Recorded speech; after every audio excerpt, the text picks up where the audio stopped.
Welcome to Buddha at the Gas Pump. My name is Rick Archer, and my guest this week is Fred Davis. I began hearing about Fred a little while back. I started getting all these ravingly enthusiastic emails about him from various people. I might even read a couple of excerpts. And I thought, well, gotta have this guy on, I guess. Fred studied and practiced Eastern wisdom for 25 years prior to 2006, when his seeking ended and his true awakening commenced. He is the creator and editor of Awakening Clarity Now and the founder of the Living Method of Awakening. He is also the author of The Book of Undoing, Direct Pointing to Non-Dual Awareness, Beyond Recovery, Non-Duality and the 12 Steps, and Awakening Clarity, a Spiritual Sampler. The Living Method of Awakening is an extraordinarily successful process of direct pointing that encourages immediate recognition of our shared true nature. Hundreds of people on 5 continents have found the door to freedom using the Living Method. His work has appeared on Advaita Vision, Non-Duality Living, Meeting Truth, One, the magazine, and it also shows up frequently in Non-Dual Highlights, but so far not the Oprah Show. He is happily married. That's the lead-in. Yeah, right. So he is happily married, deeply loves animals, and lives as a chiefly ignored urban hermit in Columbia, South Carolina. Deep in the Bible Belt. That's right. Very buckle. Yeah, right. So Fred, I've really enjoyed getting to know you over the course of the last week or so. I've listened to most of your YouTube videos. I say listen. I'm sorry. Oh, that's all right. No, they're very good, and I kind of like, it's like my interviewer. My inner interviewer kind of like just sort of listens along, you know, and is always asking questions or sort of thinking, is that right on or is that a little off or whatever, you know, not that my sort of perspective on it would be the final word by any means. But just, you know, to the best of my lights, I kind of like take all this stuff in and try to, you know, put it in a context. We can't not. Yeah. But I must say that, you know, I've agreed, again, not that my agreement is any sort of final arbiter of truth, but I find myself agreeing with almost everything you say. It resonates with me. And who knows, next year I might disagree with it all. But yeah, that's right. That's right. Exactly. Yeah, it might even be tomorrow. Yeah. We certainly don't want to become fixed. But so far, so good. I might disagree with everything tomorrow. Sometimes I read something and I go, yeah, that's not particularly clear, Fred. Yeah, yeah. And let me just, for kicks, read a couple little bits from things people sent me here.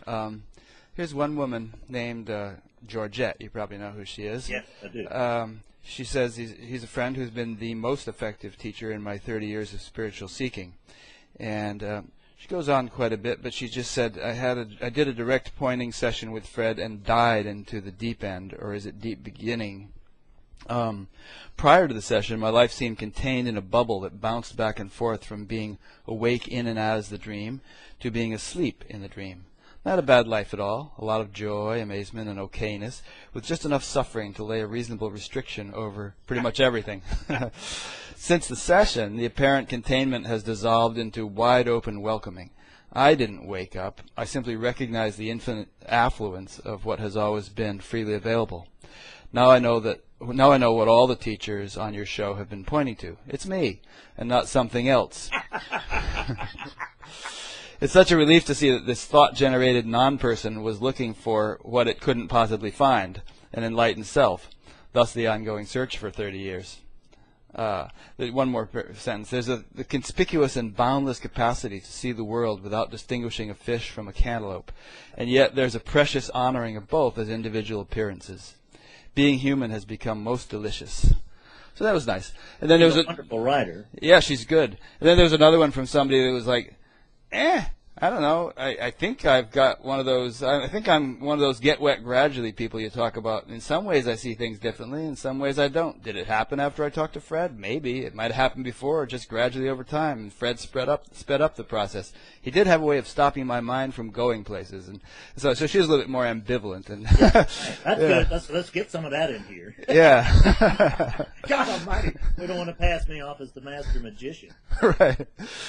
So anyway, we'll have plenty of time to talk about all this, and you have quite a story. Quite a speckled past.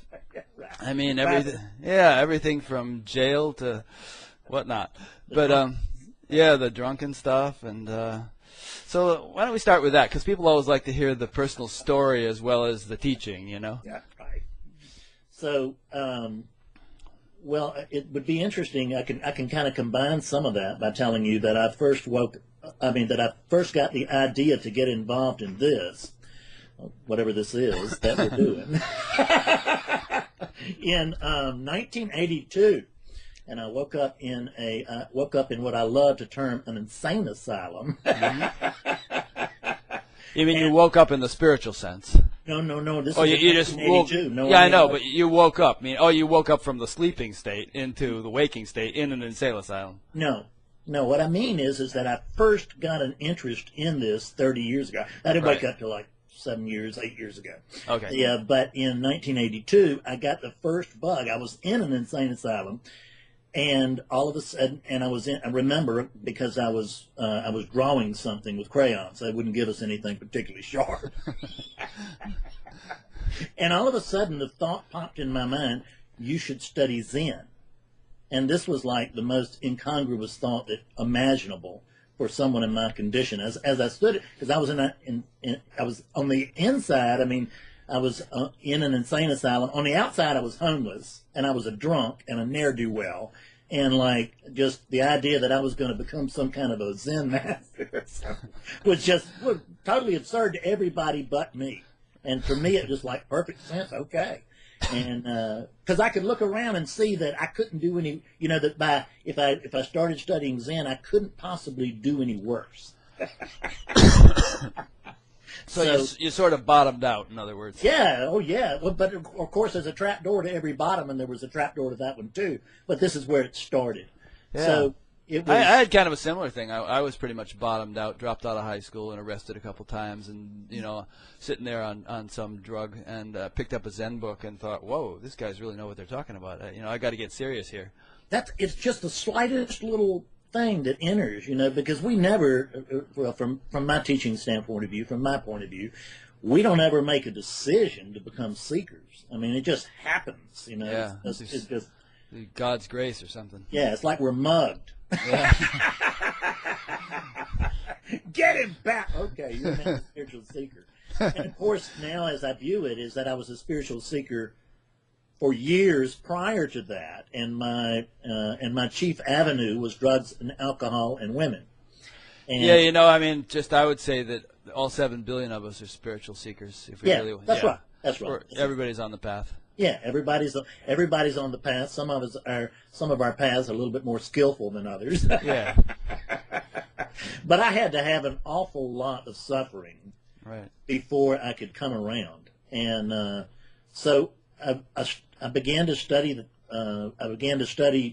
Zen, and actually I started studying with Tibetans, but they wouldn't let me be. I mean, right off I could find out it wasn't going to work because they weren't going to let me be the Dalai Lama. And man, if they were not going to let me be the king, I mean, then I just wasn't very interested.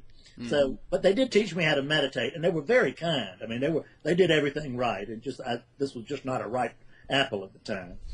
And then. So I dropped back into a spiritual circle I was more comfortable with, which was me. And I studied. I've come from the school of bookstore Buddhism. That's my lineage, and I was I was a bookstore Buddhist for many years after that, and then off and on, because that's the good thing. I had no commitment, so I wasn't required to do anything if I didn't feel like it. And so when I moved out to Portland, Oregon in the middle of a midlife crisis, and while I was there, I started a little bit, I spent a little bit of time at the Zen Center there. Mm-hmm. But once again, they were not going to just let me lead the thing. And clearly they needed some leadership because I knew just how things should go, and they did not. So I couldn't stay there very long either. I just wasn't a joiner. And so just to wrap it up a little bit, or accelerate it, let's put it that way. So I'll just accelerate now to the fact that I tried those things. They didn't work for me. So I went back to the old reliable. I went back to drinking. And, there's enlightenment there on a regular basis. It's just that it's only good for as long as the high lasts. Yeah, very loosely defined enlightenment. Yeah, but that's right. Yeah, right. Exactly. Very loosely. Yeah, like such as I'm not a potato. I mean, that's the kind of enlightenment I was getting. So, but the funny thing is that while I was in Portland, is that I did. That's when I actually got my first glimpse. Even though I was drunk, I wasn't drunk at the time, but I was living a drunkard's life. But I was still simultaneously to living this total drunkard's life. I was sitting a lot. I was sitting, sitting a couple hours a day at least. In meditation? In meditation. Ah. In Zazen in my basement. So I was sitting, religiously sitting. I mean, I don't know how that happened. And then while I was doing that, I discovered self-inquiry. And the way that I discovered it. Why do you call that a drunkard's life? I was drinking. I was drunk if I wasn't at work, I was either drunk or getting ready to get drunk. So you were meditating a couple hours a day, but you were also still drinking a lot. Yeah, I would sit in the mornings before I went to work, and because I wasn't drunk, and then I would sit as soon as I got home. You would drink. I'd have a couple of drinks, and then I would sit. Oh, after having had a couple of drinks. Yeah, right, exactly. I still had some control. Yeah. Addiction at that point. Later on, I had no addiction. No control whatsoever. So, I started I was doing this sitting and everything, and I hit upon this thing. I was working on a Zen koan, myself being the Zen master, of course. What they say about lawyers, that the lawyer that has that's representing himself as a fool for a client. Right. And I was kind of like that as far as being a teacher. Was that I was a pretty good teacher, but I had a fool for a student. And but I ran across something that said, I was working on show me your original face, the face before your parents were born, and I was going over that. Of course, I was trying to make sense of it, but what happened? I never did, and I never woke up from that. But what happened was that somewhere along the way, I ran into a phrase that said that this is the same thing as asking, "Who am I?" And man, that was simple. And I did that the same way that I drank or did anything else or gambled or did anything else, which I did it compulsively. And it was just, I didn't know how to do it. I had just run across one sentence that said, ask yourself, who am I? So I went about my day saying, who am I guess thousands of times, certainly hundreds of times, which was, because it was like, who's walking across the room, who's vacuuming, just over and over again. I don't know if you saw my Michael James interview, but he made the point that it's like picking up a book and sitting there with the book in your lap saying, what's in this book? What's in this book? What's in this book? It might be smarter to actually open the book and You're right, yeah. But I was always big on, I was always big on that kind of just knock your head against the wall spirituality. Yeah. So I did get a glimpse at that time, and it was authentic. I knew at the time it was authentic. I just knew, this is it. Wow.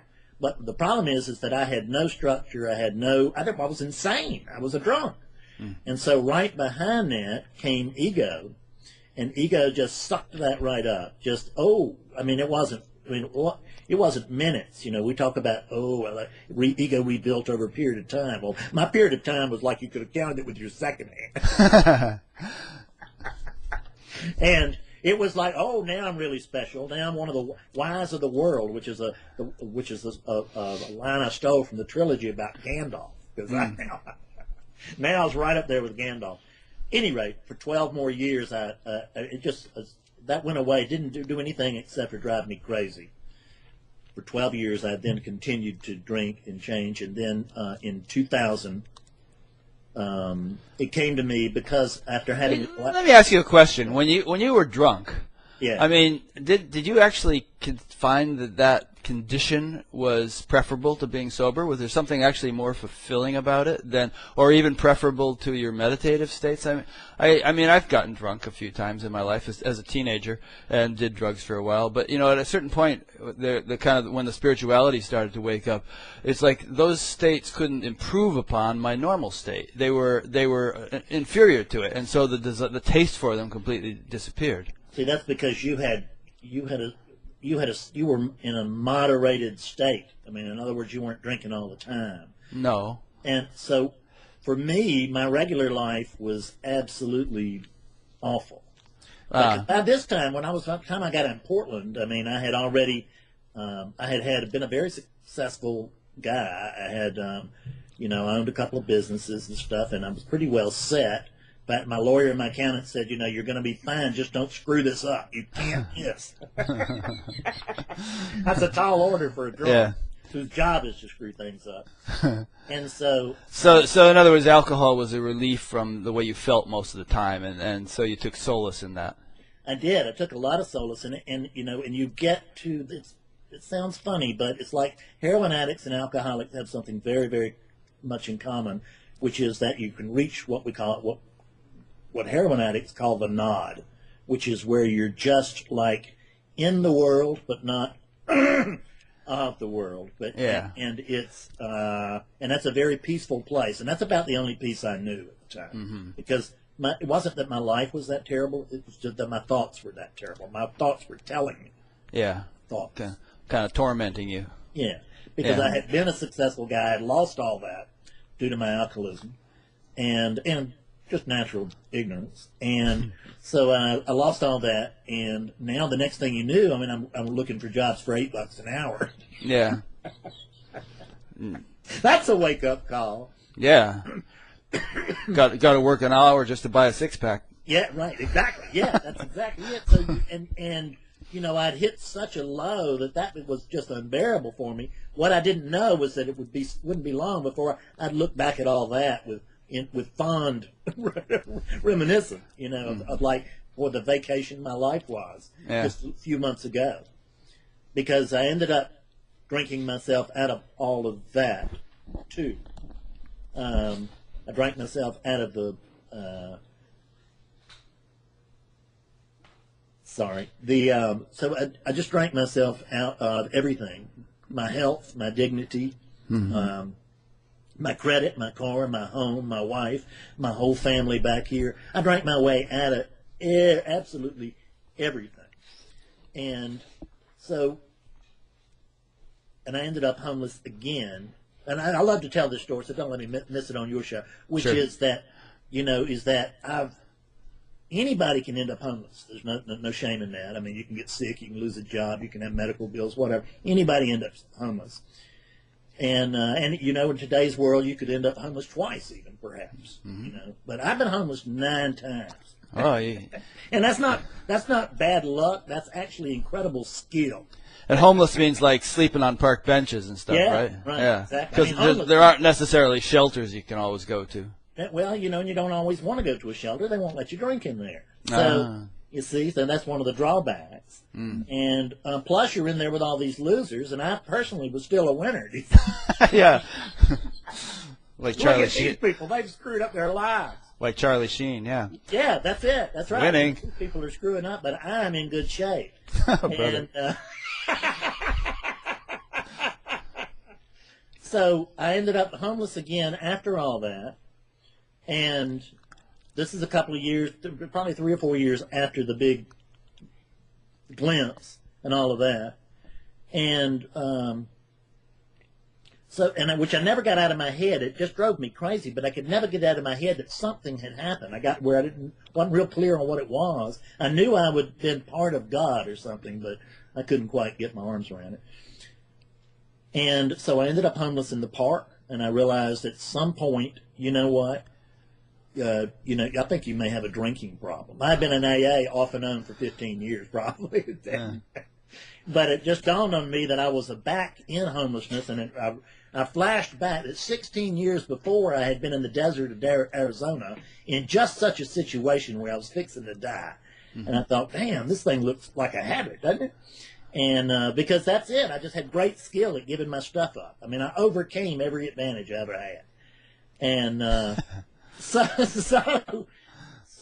I got sober in 2000. In 2000, I came back to South Carolina, and I looked around and I went, you know, there is actually if you don't get sober now, you're going to go back to the park, because I'd managed to get out of the park.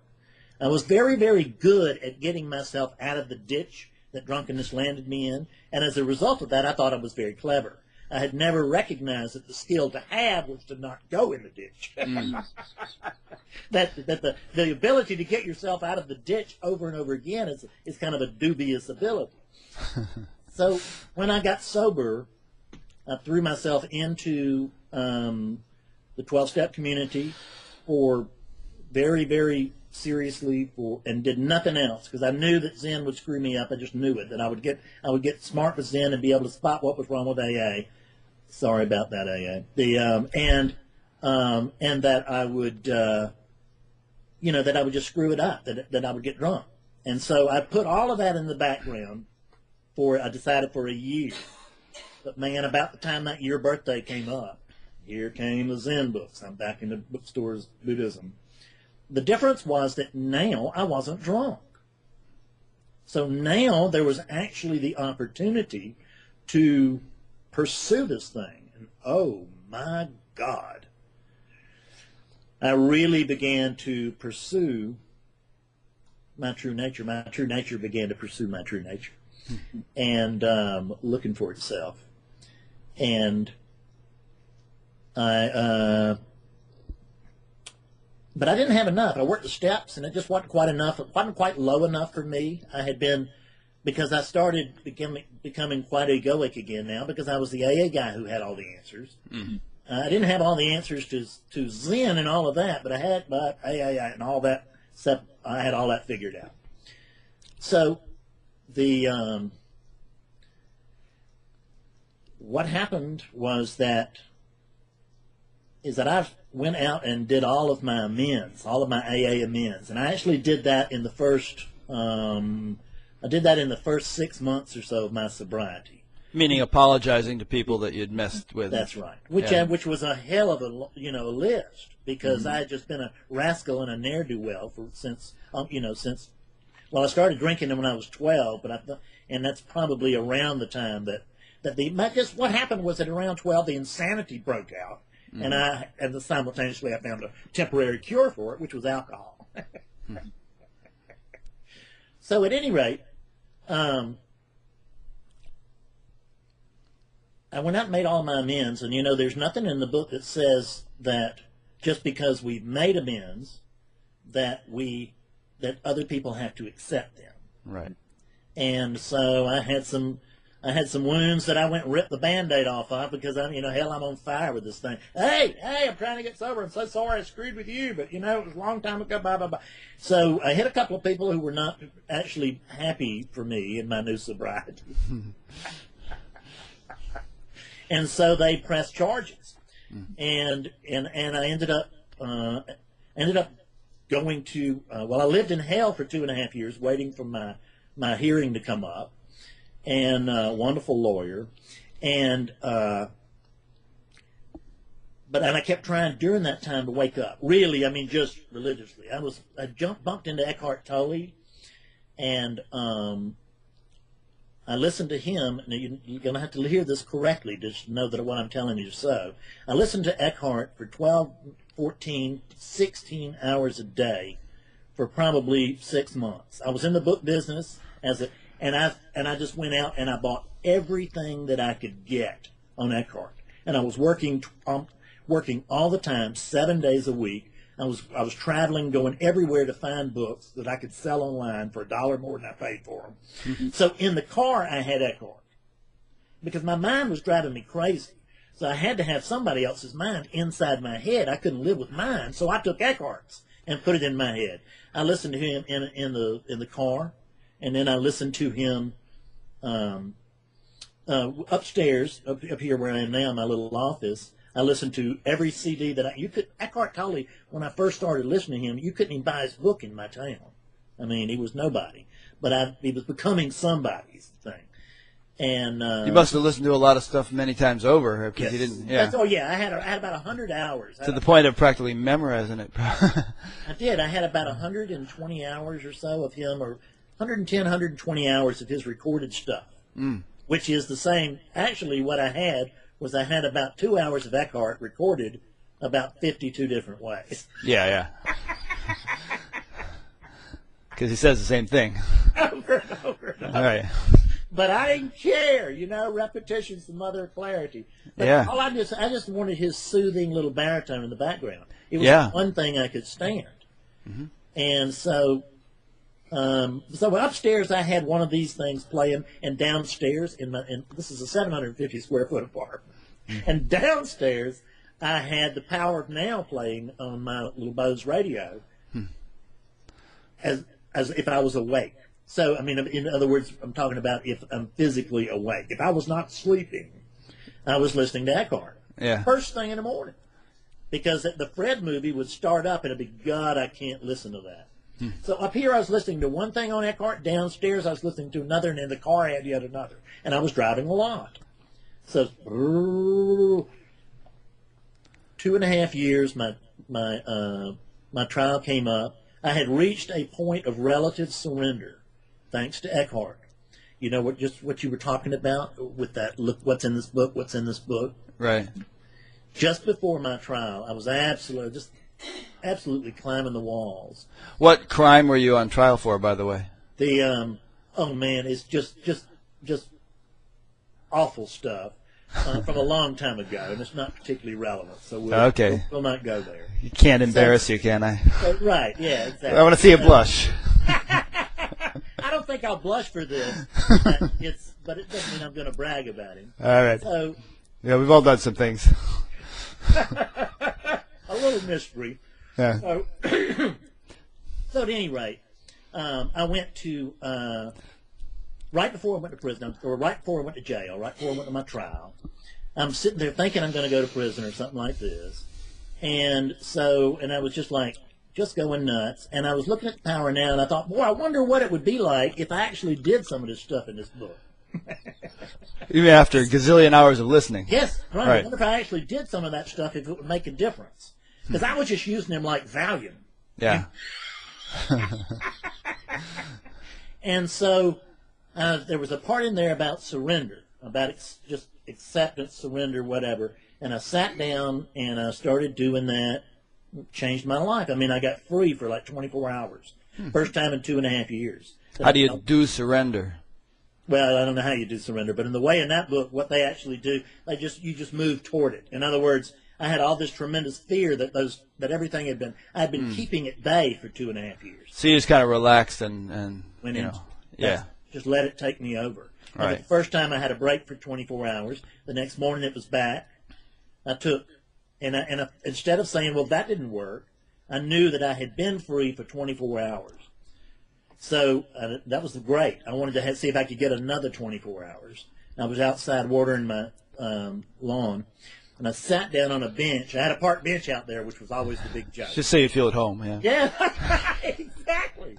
And so I sat down on that bench, and I relaxed into that again, and I had my eyes closed, and I was listening, doing that state of just alertness, and all of a sudden I heard a noise, and I looked up, and a flower pot right in front of me, that was a double flower pot.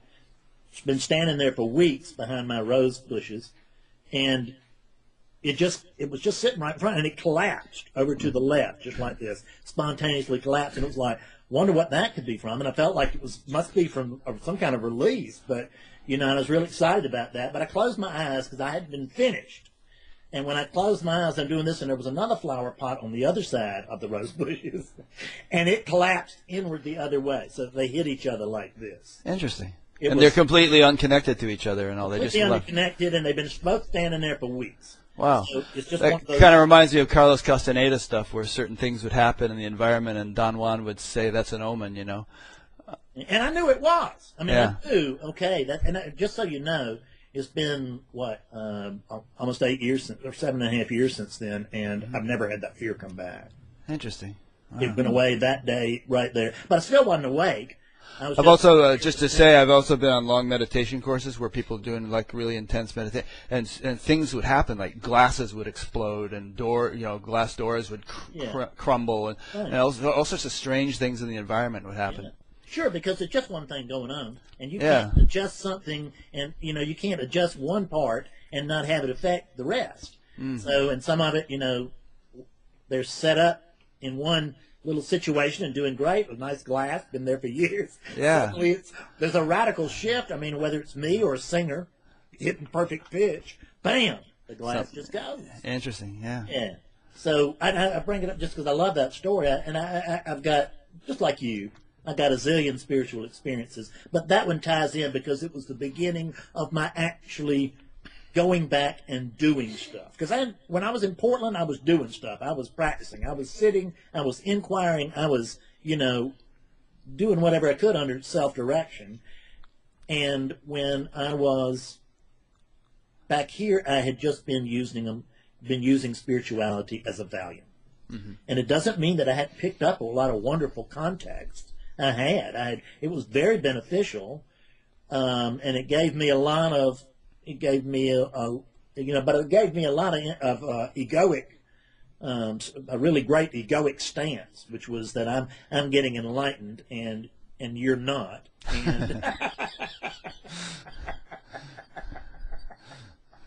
and you should, and therefore I'm better than you are. But if you want to come be my, sit at my feet or something, I'll share with you what I've got, even though it's not much. I didn't know it wasn't much.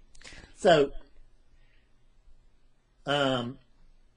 about what I got from my wickedness was I got 6 months of weekends in jail, and I got and probation. Mm-hmm. And it was just awful. I mean, I've been sober now for 6.5 years, and I just made my way back to a point of relative comfort in the world, and then bam, this had knocked me back in the ditch, which I was comfortable with being in a ditch.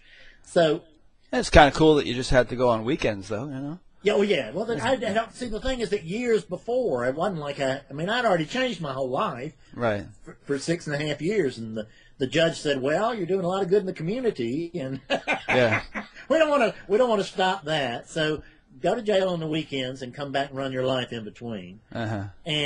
But it was tough because I was already working all the time. Yeah. And now I was the busiest guy I knew, working 7 days a week, and now I got to truncate that into 5 days a week. Mm.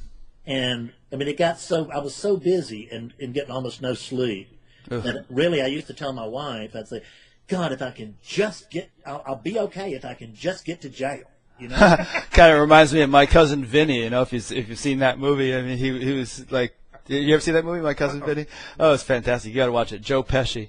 But I won't go into the details. But the only place he ever got any rest was when he finally got put in prison, and he slept like a baby. That's it. Yes, it's identical to that. It was just like, it would just be I would go in there and I would relax. But check out that movie later. I'll definitely check it out. But that only lasted for about 6 weeks, that part of it, because what happened was that my life had become so awful. It looked like my prospects were very dim. My current experience was just awful under this very strict probation and going to the jail, and I just wanted to die. And so so right after I went to probation, I came back and I told Betsy, my then girlfriend, now wife, that who must be a very patient woman, by the way. Oh my God! Yeah, just absolutely wonderful. I met her in recovery. Okay. Instead of listening to the recovery people, I was passing girls' notes, and actually just passing her notes. Only not fast, but I love to keep up the threat that I might pass another one. So, so be nice to me. But she's wonderful. So, and I told her, look, I can't live like this. This is my mind. Because my circumstances actually are not greatly different now, except for the fact I'm a teacher, whatever that means.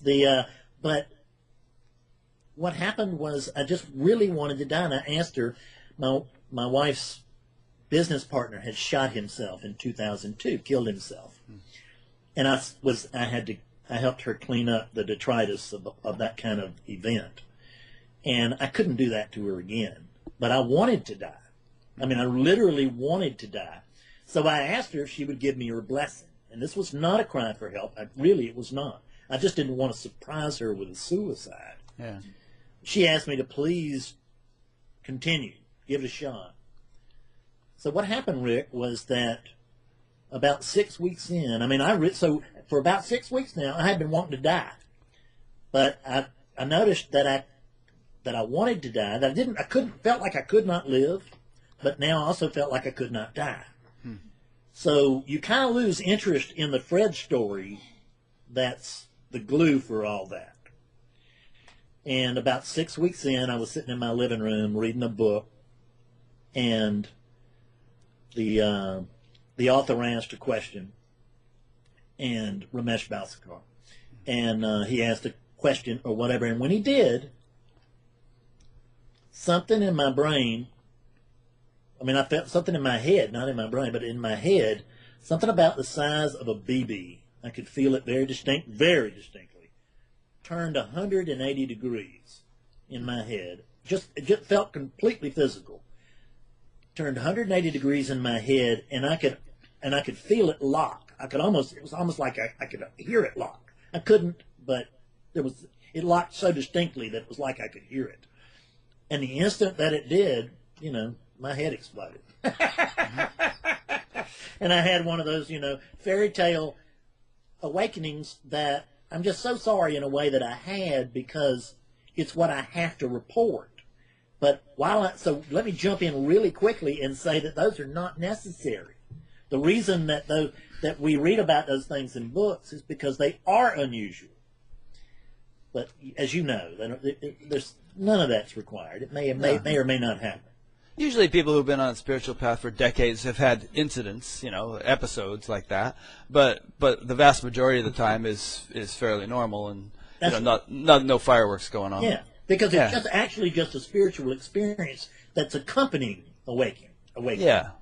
It's the difference between the vehicle and the package, and what we tend to put our eyes on is the vehicle and forget about the package. And I think that experience with your head is significant, actually, because I think there is a physiological component to all this, but we don't have to go into all that right now. But there are things that do change in the brain and in the subtle body, with the chakras and all that stuff. There's all kinds of stuff going on. Just one thing going on. Yeah. At one part without it affecting others. That's right. Right. So, of course, when I woke up, you always think you've got the whole thing. That's what I thought. So that was the episode which you would characterize as I woke up. Yeah, I was instantly seen.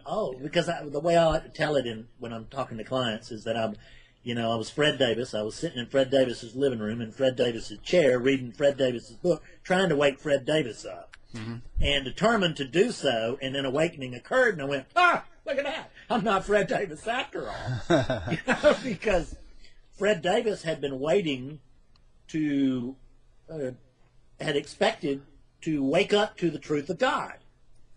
And what happened was that the truth of God woke up to the fiction of Fred Davis. And so many, many things collapsed. And what I noticed was I still had these problems.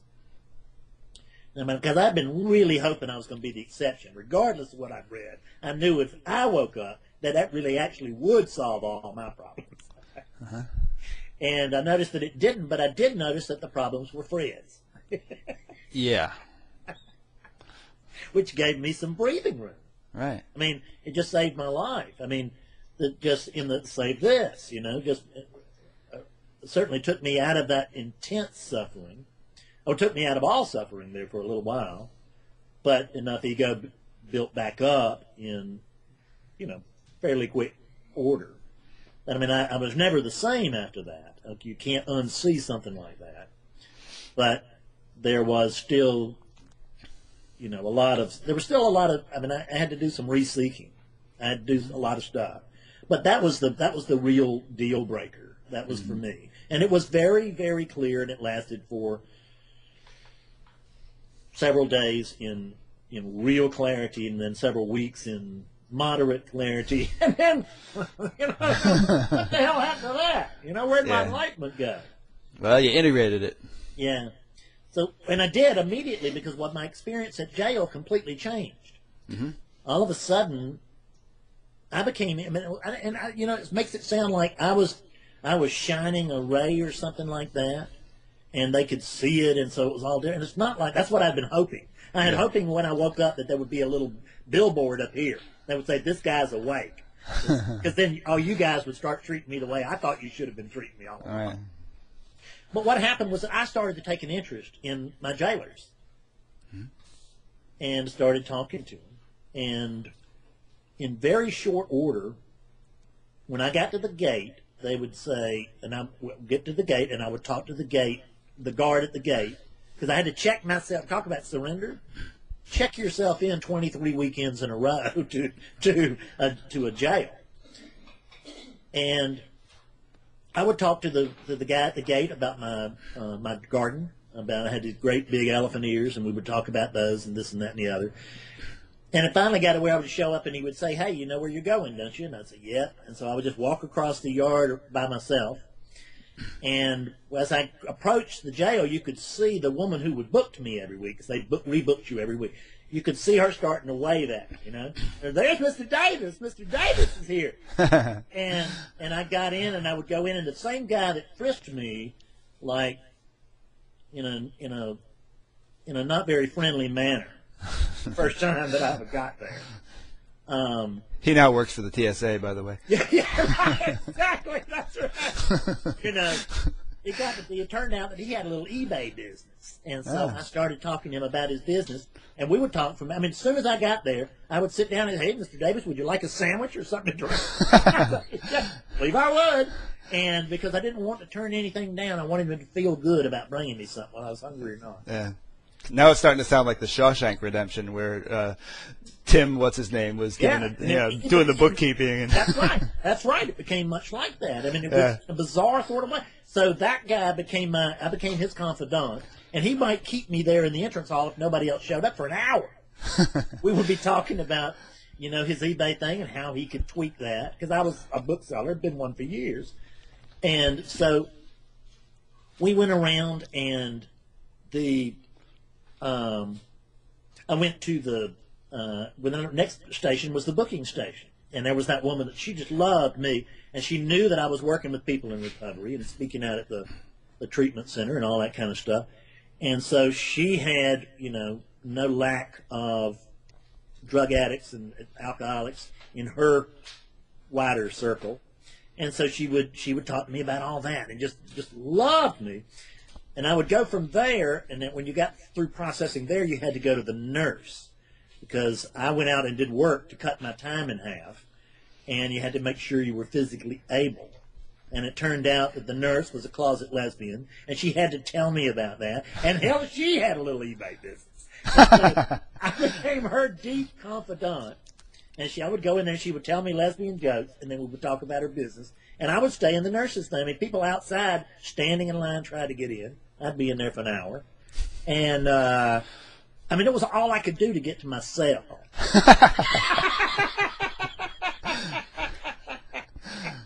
And when I got to my cell, the guys, I'm just telling you the absolute God's truth. And I'll tell you how I did it. But, they were bringing me slippers and my books. You couldn't, people on weekenders were trashed there, because we got out 5 days a week. Right. And you couldn't get canteen, you couldn't have possessions, you couldn't have any of that unless you rigged it, which I did.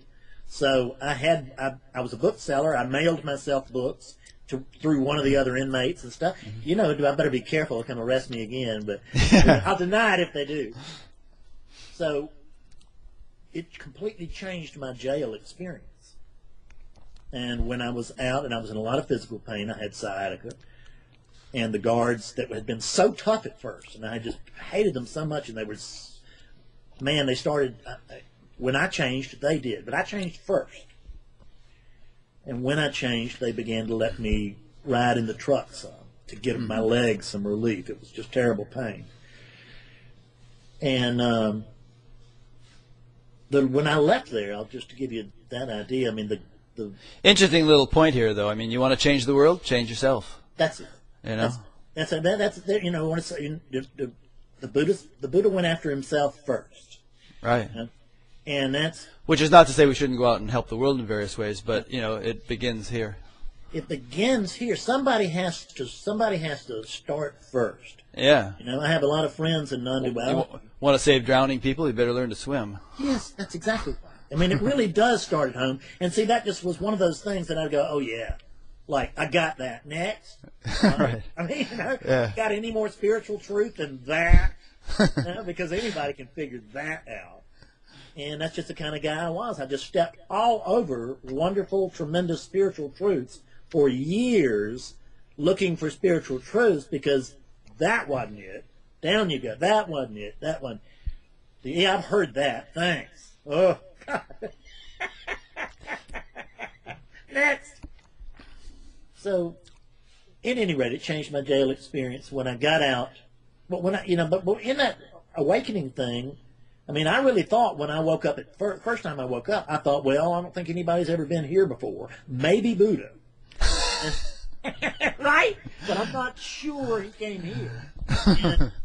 But if so, there's surely not been anybody but Buddha, Eckhart, and I'm third in line.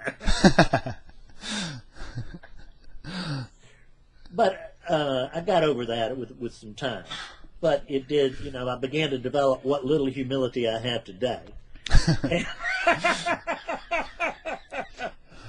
And from there on, from the moment I woke up, really, because my situation was so dire. I wasn't like so many people. I had clients, and I mean, I don't know what in the hell they want to wake up for. I mean, they got a great story going.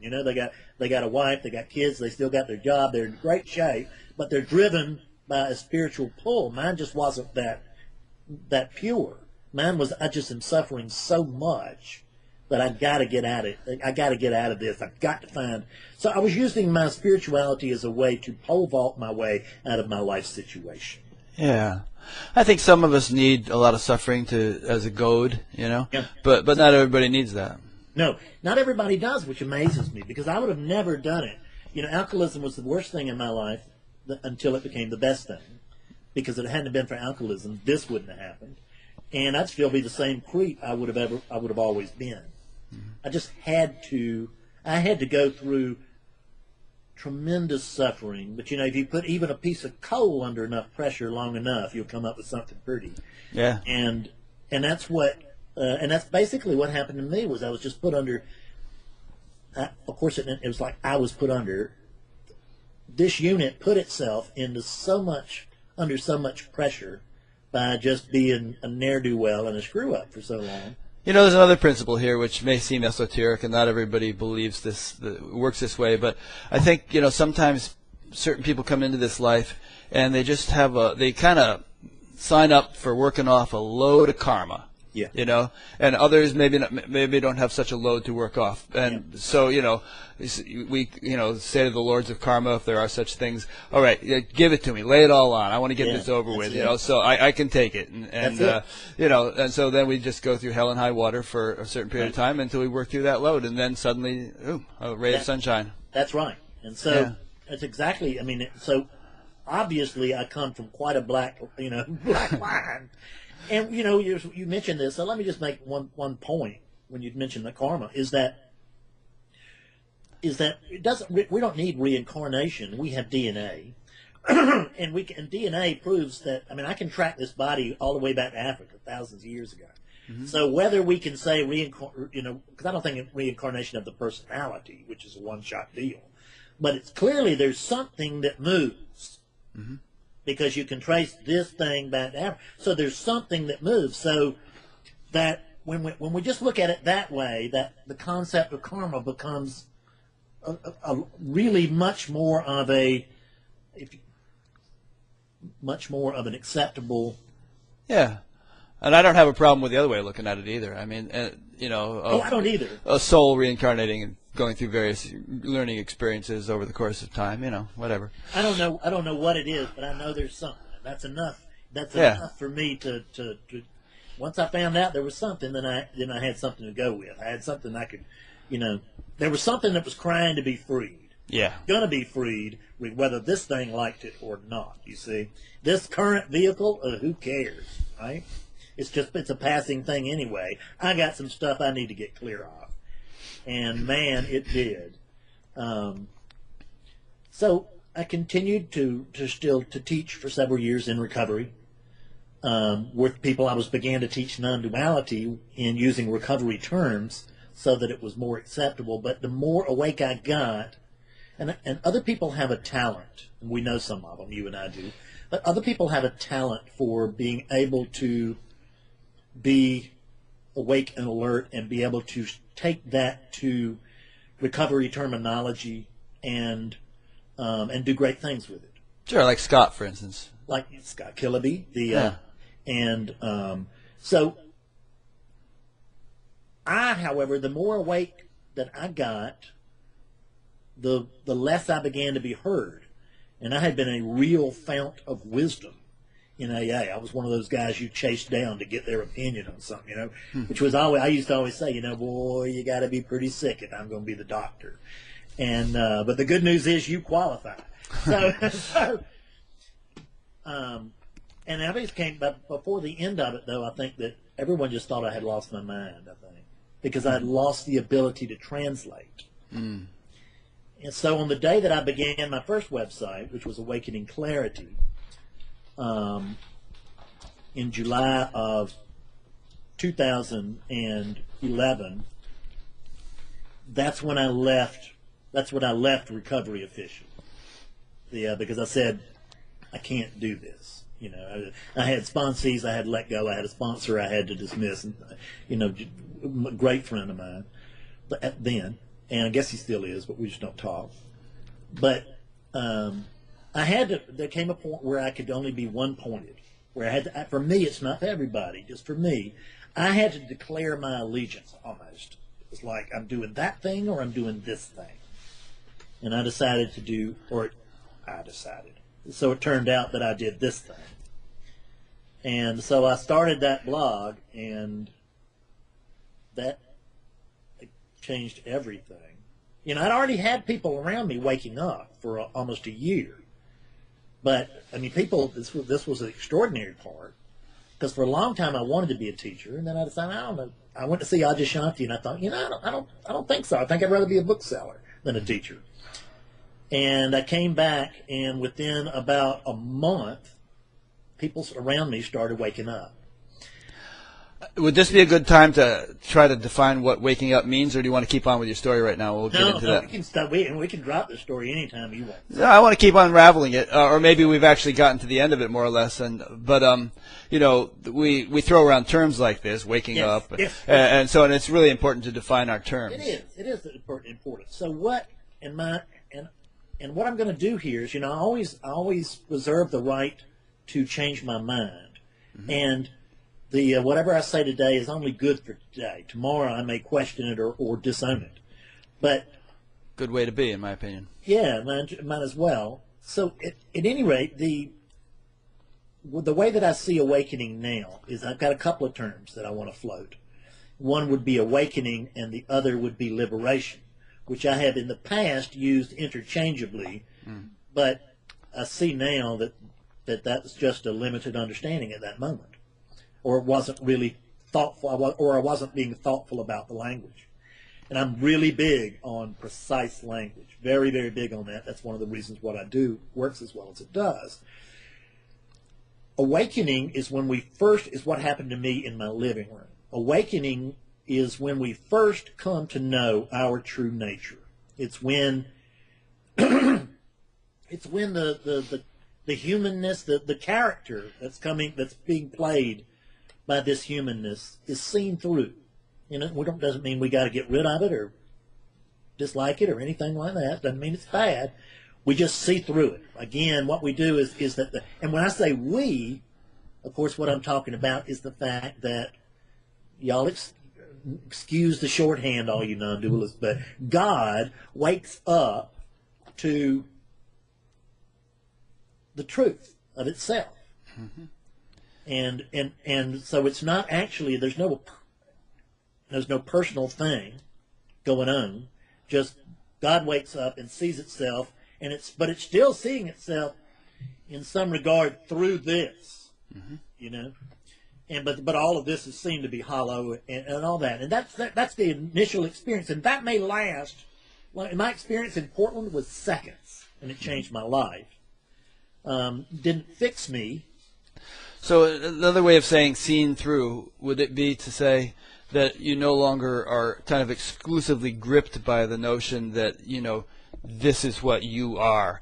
There's sort of a glimpse into we could say a deeper reality, which is that, you know, you're something much more kind of fundamental or vast or you know, you're no longer exclusively overshadowed.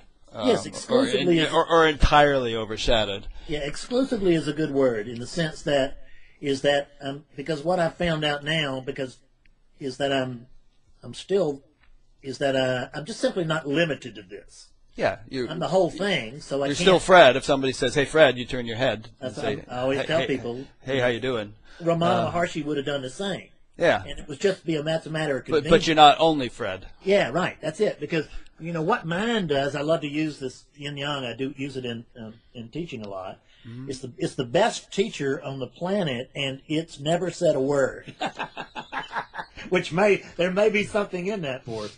But what the mind wants to know is because I was Fred Davis sitting in my chair, I woke up and, oh my God, I'm not Fred Davis. I moved 180 degrees in the circle. And this was wonderful. It was so freeing to be the vastness and to look and see, oh, I see, well, there's a Fred Davis story, and there's a lot of suffering in that, but that's not me, and da-da-da-da-da-da. And it was a great place for me to live for a while, but you'll notice that all I did was move from being Fred to being not Fred. Mm-hmm. I didn't actually lose identity, I just transferred it. I transferred it from this to the vastness, which was because now I could see very clearly that I'm the vastness.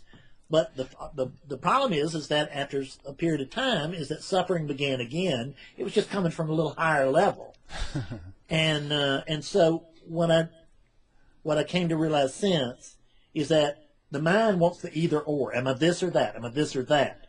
But truth never works like that. Spiritual truth never works like that. It means it's the whole thing. There's just one thing going on, which means I got to be both. Yep. I got to be both. Mm-hmm. And that took some time, you know, because see, this thing we can there's no time, there's no space. Oh, I get it. I promise you. But this lives in space and time. Mm-hmm. And so but on this level, on the relative level, it does take time. Yeah. And for me, it took work. I know it did for you too. Mm-hmm. And I'm still a work in progress. Yeah, me too. You know, I love what you very much so. What you said earlier when you said if I ask somebody if they're awake, it's like asking if they're educated, and I love that. You know. Yeah, yeah. And I'm out of grammar school now. You know. I thought of another metaphor when I was listening to you this past week. It's like, you know, somebody who's just passed boot camp can call himself a soldier. That's right. But so can a 4-star general.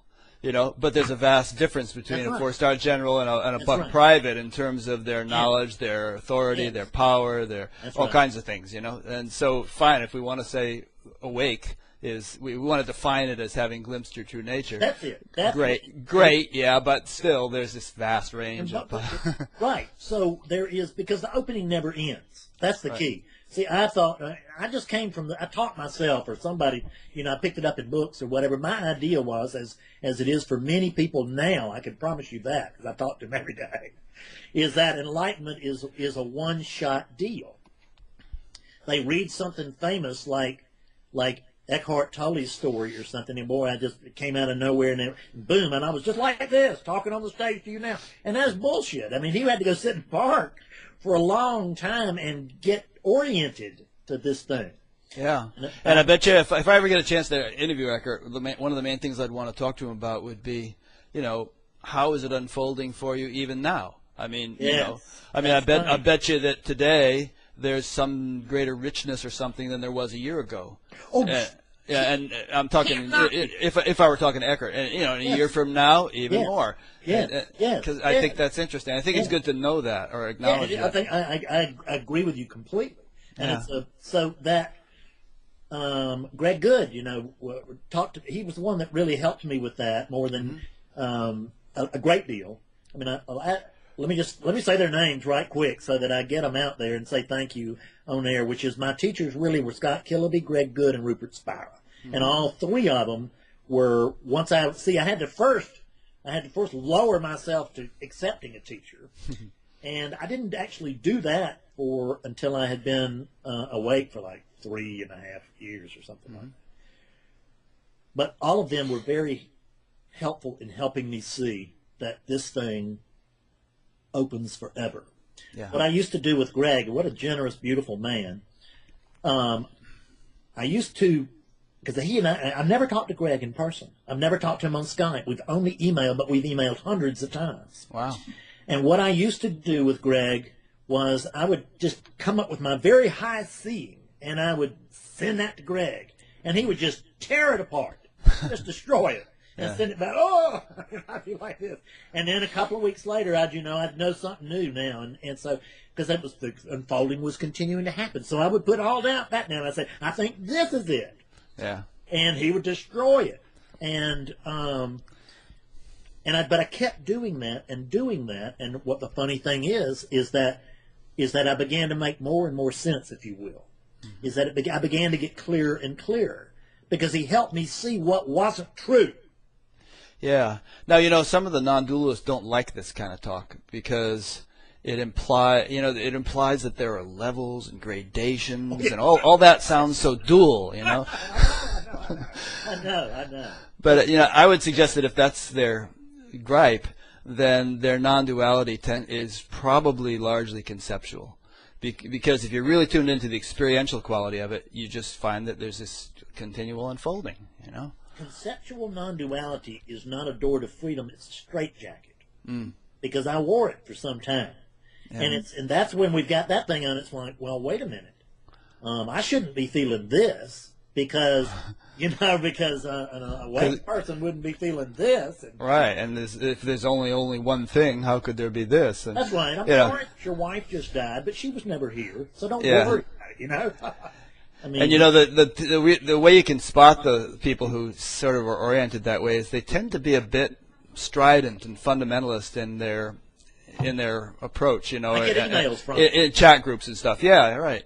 Emails. I do. Like Vita Police, once in a while I get an email and I remember one that just opened up. The first line was, "You were full of shit."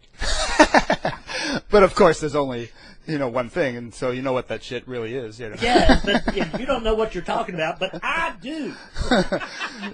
So it's just the Fred of 10 years ago coming back to haunt you. That's it. That's exactly it. Yeah. And I've once in a while I get those because I'm very adamant about the fact that there is stuff you can do. And once again, I say one thing one day and I say one thing another, and it doesn't make any difference. I'm always talking about right now, and I'm always talking to whoever I'm talking to and nobody else. Yeah.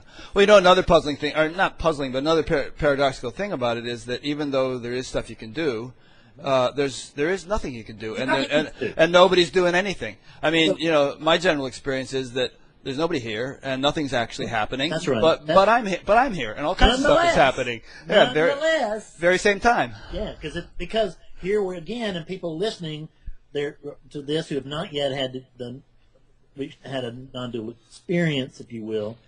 What's happening is the mind is going, well, wait just a minute. I mean, is it like this or is it like this? Is it like this or is it like this? Would you just spit it out? These guys just won't tell me the damn truth. Because once again, we're back in the mind's territory, which is the either or. If we can describe something with a yin-yang, we are talking about the dream. It can be. This is the fundamental. This is the basis of the dream, which is the either or, which is the two polar opposites. So is it this way or this way? It's both. It's both. There's no one here. There's nothing to do. And try this. Yeah. Yeah? You know what I find really helpful is just a layman's understanding of physics. And I'm going to interview a couple of physicists next month because the physicists will tell you, and there's a hand here and it's flesh, and then there's molecules, and then there's there's atoms. And on the atom level there are no molecules, and then there's subatomic particles, and on that level there are no atoms. And then you go even deeper, and there's none of that even exists or has manifested. And the whole range is simultaneously true, just sort of each reality on its own level. And that's identical, of course, to what I'm talking about with, because what's happening is that we're even worse than not having seen the non-dual state is to have seen it, and then it goes away. And now I know because I remember that there's just one thing. I've seen it very clearly, and so none of this stuff counts because what we've done is we've had a glimpse there. We've seen it's what you're saying is true as far as it goes, but it doesn't go far enough. Mm-hmm. So what happens when we have that awakening is initial awakening, which as opposed to liberation, which is what we're moving toward, if you will. So, when we have that awakening, it is seen from the non-dual state. No one here, nothing to do, everything's fine as it is, because there's not really anything happening anyway. So there's this, but we notice that on the relative view, there is stuff going on. There is somebody here. There is a doer, whatever. And the mind again is, which is it? Which is it? Which is it? Which is it? It's both. Mm-hmm. So we've got a foot in each world. That's what I would describe this as, a foot in each world, and we're living that simultaneously. But the mind is always looking for the one way to be, and it doesn't really work like that. I was just spent the last few days with Amma, the hugging saint, and someone asked her a question about how do you reconcile detachment and compassion, because it seems like they're kind of they're kind of paradoxically opposed.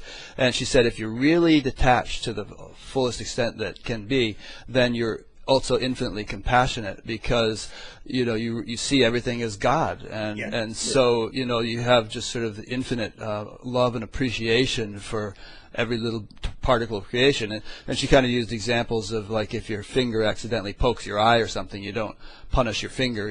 It's part of you, and so everything is part of you when that kind of realization has dawned, and there can't possibly be any kind of coldness or that kind of No, there is this, like Mother Teresa used to talk about the fact that I'm not actually helping all these people. I'm helping Jesus. And yeah, exactly. Everything she saw, that's what she saw, and that's not, it's not just a belief. That's it's a living experience. I can I put people through kind of little tests when we're done with a session, and one of the things that I'll ask them is, I'll say, so have you ever heard anyone say that they woke up and everywhere they looked they saw the face of God? And they'll say, yep. I go, here it is. Yeah. I don't know what when I used to read that, it was like, well, that's really going to be cool. I guess it's going to be like a million little masks or TV monitors or something. Hey, Fred, I'm God from up here. Yeah. It's infinitely simpler. Nice. So I've been throwing in a little bit too many questions, maybe, and throwing you off your game in terms of. No, you're doing great. Okay. Well, so where should we go from here? You were kind of. You want to track up my life? Yeah, let's keep tracking. Just as a background thing for us to jump on as the bus moves. Sure. So in 2011, I started Awakening Clarity. And the funny thing is I say I started Awakening Clarity. Awakening Clarity started itself in July of 2011. And the way that happened was that I sat down at this desk the one that monitors on. I sat down at this desk and to do some work on my book business, my online book business. And it was at 9 o'clock at night. And that was what I came in the room to do as far as I knew. And I sat down, and I guess something else grabbed my attention. And I stood up 7 hours later. I don't even know if I'd gone to the bathroom. 7 hours later, and I had a blog. And I didn't know I didn't have any idea about a blog. I had no idea how to run one. I didn't know how to set one up. Nothing. I found out everything that I needed to know to get started on that one night. And when I did that, I had no idea what I had done, because up until now I had sort of been, the awake guy in his living room, because I had woken up a few people that had never, when I say I woke up people, let me just be very clear on that. That's shorthand for the fact that I helped some people come to recognition of their own true nature. But I didn't need to wake them up. I can't wake anybody up. It's not something that I can do to somebody. I can just help somebody that already wants to wake up very much. I can help them wake up. So that's what I mean when I say I woke somebody up. You're a catalyst. I'm a catalyst. You know what a catalyst does in a chemical reaction. It sort of just facilitates the reaction without... Facilitates the reaction. Yeah. That's right. If I've got 51% cooperation, I'm a pretty damn effective catalyst. Uh-huh. If I don't have that person doesn't want to wake up more than they want to stay asleep, I ain't going to be able to do nothing. Right. And that happens once in a while. Not often. So there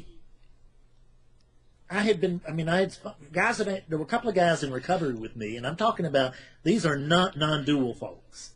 I mean, these are like Christian folks, right? I mean, who are just, not that you can't be both, but I'm just saying that they were traditional Christians. One of them was really, actually they both fairly dyed in the wool, but one of them was not active and one of them was. Mm-hmm. But they had never heard the word non-duality.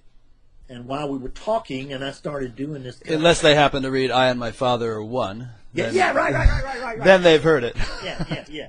But so the I am that I am or any of that stuff. Right. But they had not knowingly come across these teachings, and I took them through little bits of inquiry. The first guy was a total surprise. I knew what I was doing, but I had no idea he would actually wake up. I was taking him through some inquiry, but I was just playing with him more than anything else.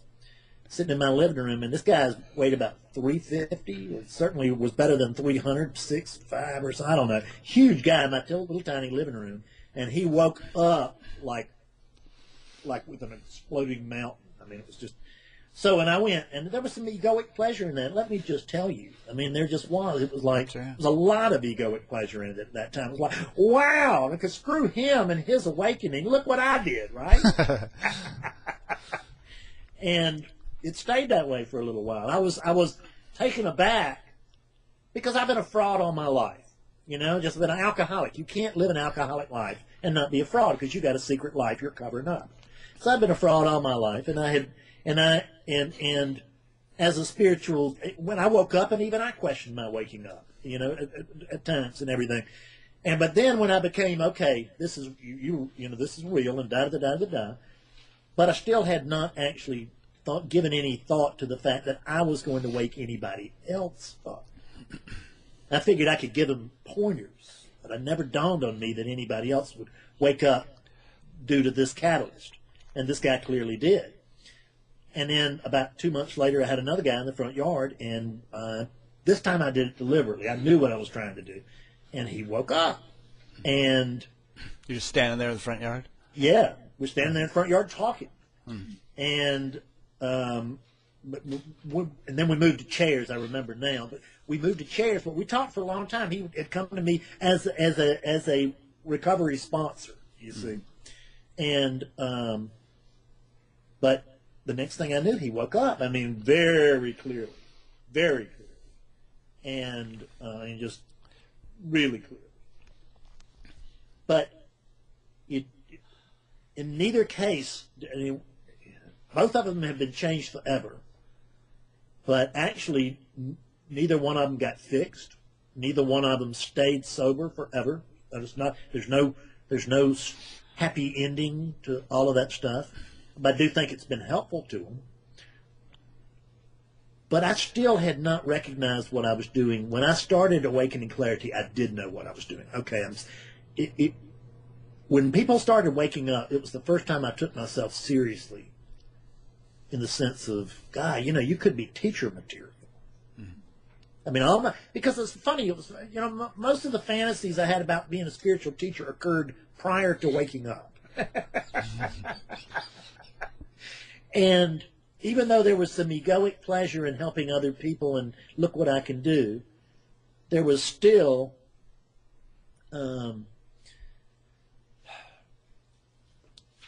was an opening or beginning to pay attention to the fact that something real might be taking place here, even though I was a fraud. And I became willing. This is huge. It sounds insignificant, but for me it was huge. I became willing to be called out as a fraud. In other words, I was willing to just openly live this. And you could think what you wanted to, which I never, I mean, your opinion had always been very important to me. It was more important that you think I'm awake than for me to be awake. Right? Yeah. And suddenly I began to recognize something's really going on here. And when Awakening Clarity, when I started that, then I started writing about it. And some of that early stuff is pretty good. Not always as clear, perhaps, as I am today. And I'm not today as clear as I will be a week from now or a year from now. But it was pretty good stuff. But it didn't have a big audience. So then I went out and I started getting other teachers to contribute stuff. And I grew an audience. And I stepped into the background and just did introductions for about 18 months or so. But my introductions became more and more and more involved. I began to get to know the community in 2012 because I'd been working with them, the good folks at Non-Duality Press.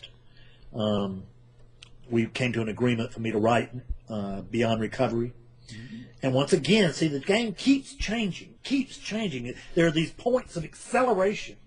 And when I wrote Beyond Recovery, it was the first time that I noticed, my God, there's a pattern here. You're doing the same. You're doing a little bit different way, but you're basically doing the same thing every time somebody wakes up around you. You're doing, and I began to write those points down in that book because I based that book around the 12 steps of recovery. So I had 12 steps, and within that, I kept giving descriptions of what it was that I had been doing. Some of them clearer than others, but when I recognized I had a pattern, I said, "Hell, you've got something to say now." Because I'd always wondered, what do spiritual teachers say when you call them? I had, and I had worked with Scott, but Scott used Inquirer. And I didn't have an Inquirer, so that's the way that we talked. We didn't just pal around. He took me through. Scott does stuff, and just like I do. And suddenly I had something to share, which I thought might transfer. And I started talking to people on the phone, people that were writing me because of Awakening Clarity, because I was, setting myself up as a the big teacher guy. But I was beginning to get a hint of just a little humility with it, not much, but a little. And so I started responding. I was writing a fair amount of email. And started with a couple of people that had really pushed me on things. I said, "Do you want to talk on the phone for free?" I wanted to see if this thing would transfer. And we did. And right from the start, I had about a 50%.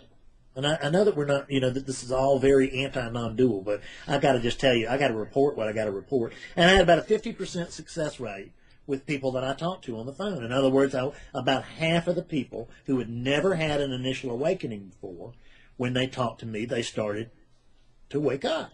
Yeah. I mean, it doesn't seem non-dual to me. It just seems like as long as we throw in the word initial, I'm cool with it. If we say they talk to you and they're all of a sudden the most enlightened thing being on the planet, then they're elbowing Najashanti off the stage. Right. So. Yeah. But you give them a kick in the pants. There's some kind of glimpse. There's some kind of recognition that they hadn't had before, and it sounds like you've got a formula for that. But it's and the funny thing is that that's true, and I'll go into that. So I had about 50% like that, and then as I began to get skillful, I began to do it. Mm-hmm. So now I'm really doing it, and then I got to where I was doing it more often. And then, at one point I was doing it 7 days a week. I was doing a couple of these things a day, 7 days a week. It was crippling the unit. I like to kill myself. Yeah. But I was so taken with it, I couldn't believe it was possible. And the funny thing is that people began to have.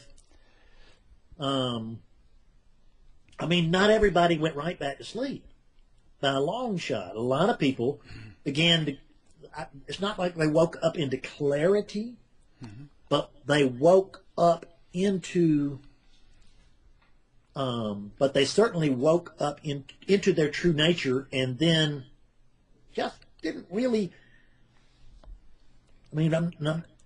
and became okay with the fact that there was misidentification within that. Okay, so and it had nothing to do with the size of the explosion on their end. I've had people that just did what I did. Oh God! and I have a guy in Switzerland now who's one of the most awake people I know. And when he woke up, he went, "You're kidding." And I mean, and he, as far as but he had been doing TM for 30 years, and all of that. So he had a lot of context. I might know him. Yeah, you might. So it is. There's a lot of. He had a lot of context, and the only people who think that context doesn't matter are the people who don't have any. Right? Because context does matter. It's not that it's not absolutely critical in that it's happening, but I like to liken it to snow.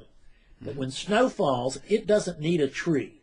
It'll just fall right on the ground. But when it does fall on a tree, with the tree of context, if you will, man, it's got so many little things that it can fall on. You've got a whole different thing when there's a tree for that awakened snow to fall upon.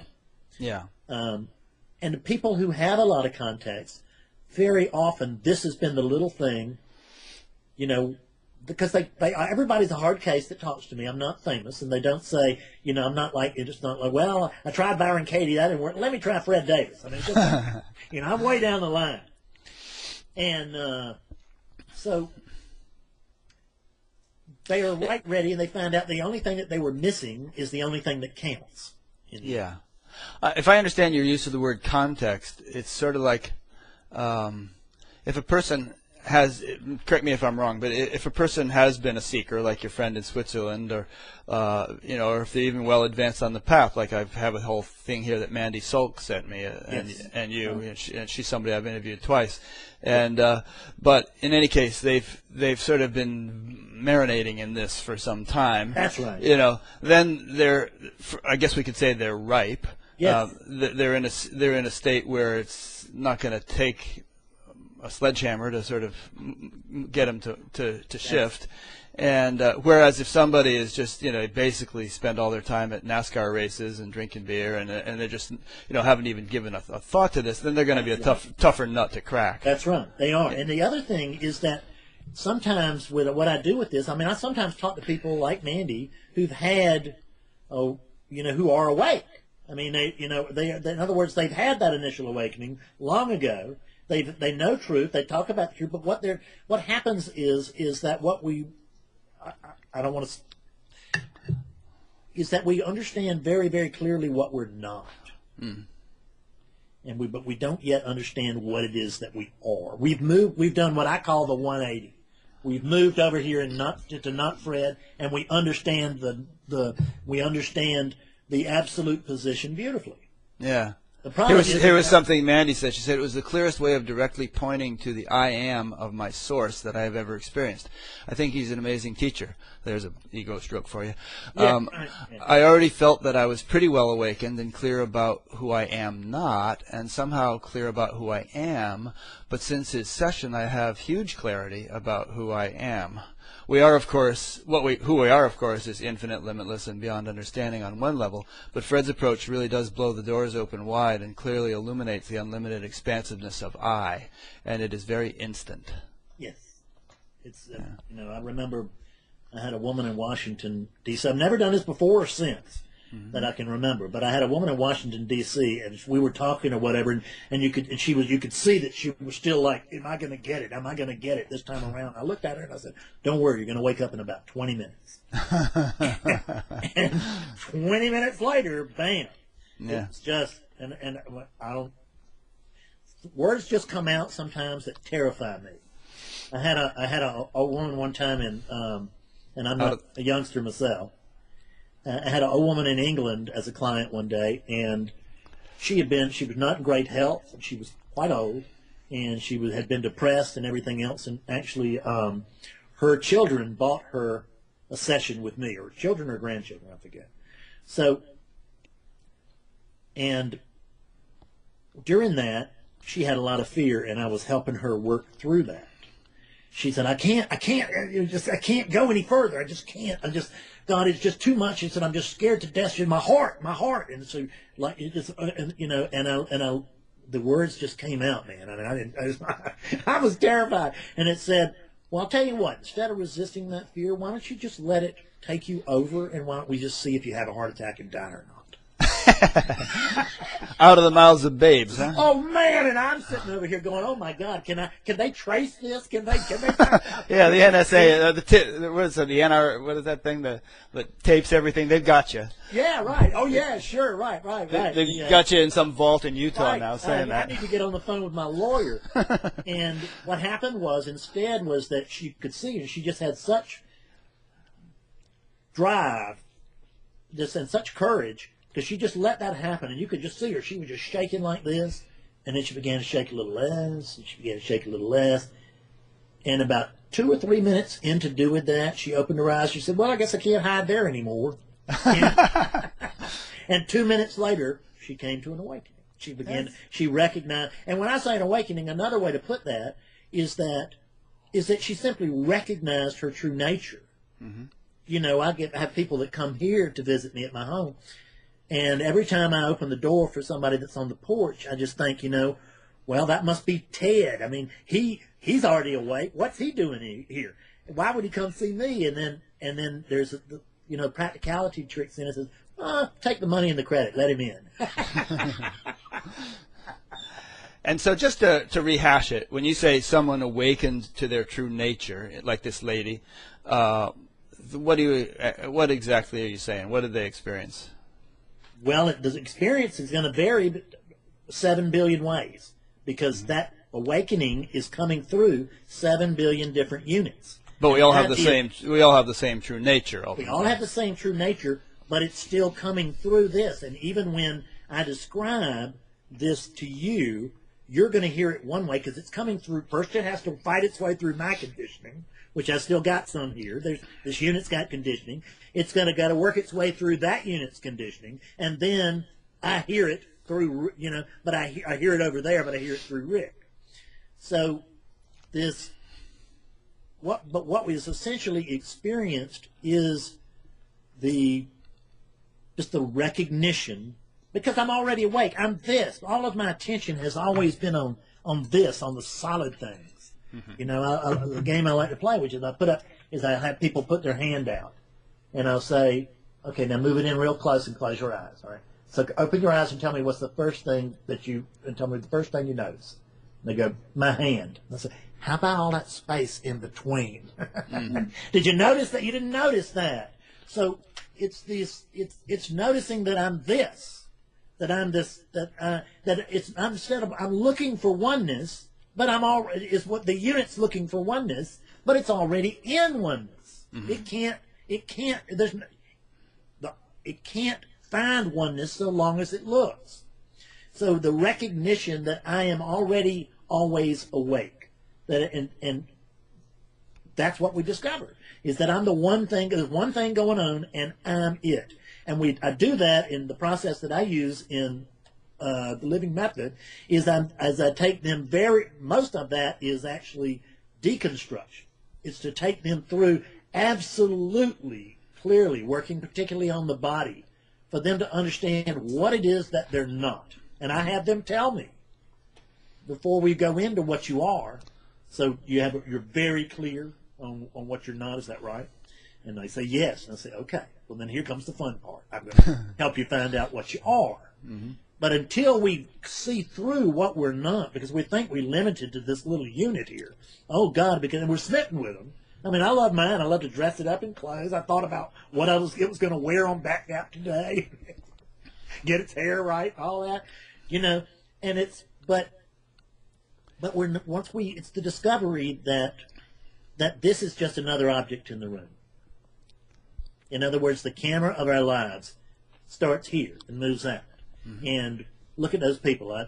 I can see very clearly. It's just what they say. It's a dream. And all those people out there, they're dreaming. How about that? However, and the one thing that is outside the circle of oneness, and I'm not in that dream.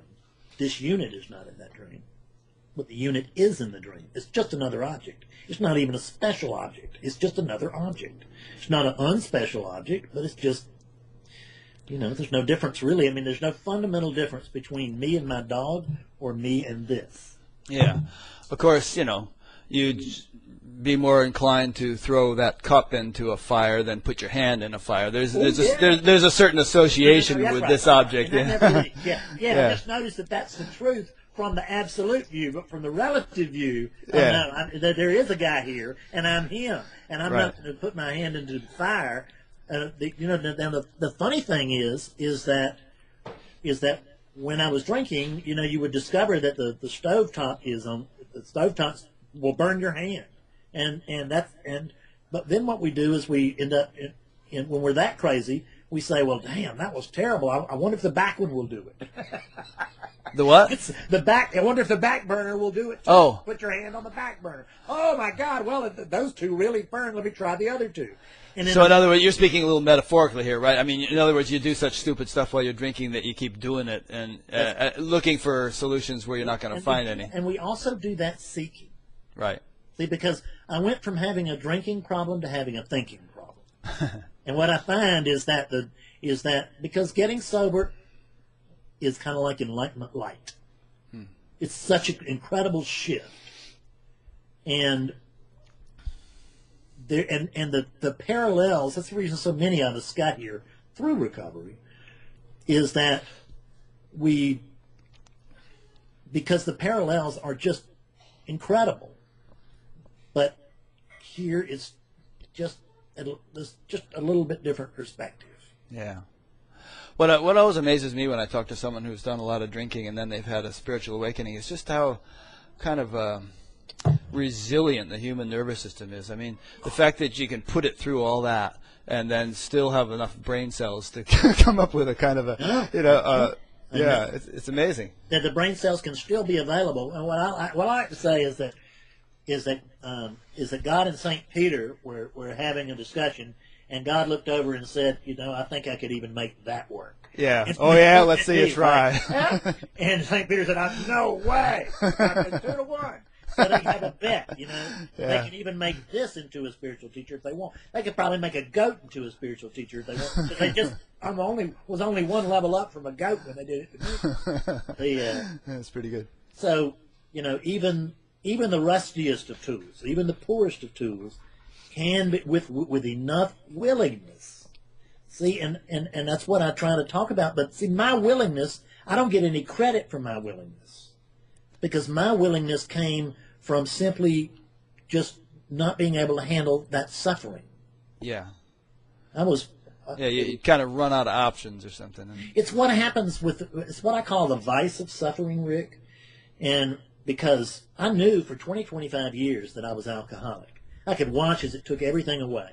It took away my first wife and my second wife. It took away the rest of my family. It took away everything that was ever any good, my credit, my cars, my job, my businesses, everything.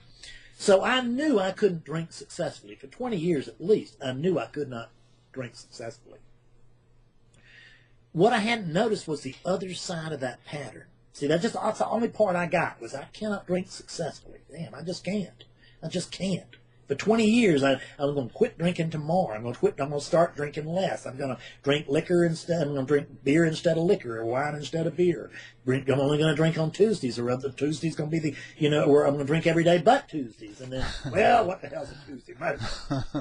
So what happened was, I knew I couldn't drink successfully. What I hadn't yet noticed was that I couldn't quite quit trying. In other words, and this is the vital part of the pattern. And exactly the same thing happened when I woke up, as happened to me when I got sober. When I got sober is when there was the recognition I cannot drink successfully, and oh my God, I can't quit trying.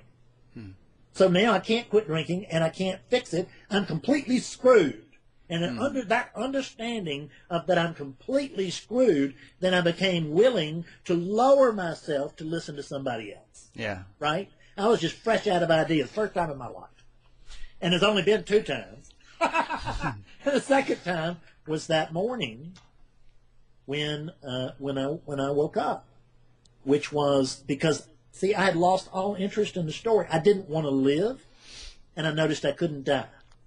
So I can't, right in the same exact place, I can't live and I can't die. I'm completely screwed. And as soon as I was, and I recognized that I'm just hung. Sounds like Old Man River. I can't stand living, but afraid of dying. Yeah, that's it. That's it. Yeah. I was, but I was looking forward to dying. I just couldn't get there because I was staying alive for Betsy. I was awake for Betsy's sake, not for mine. I loved Betsy more than I hated living. That's well, taking it back a step, I would say that the whole universe is one big evolution machine.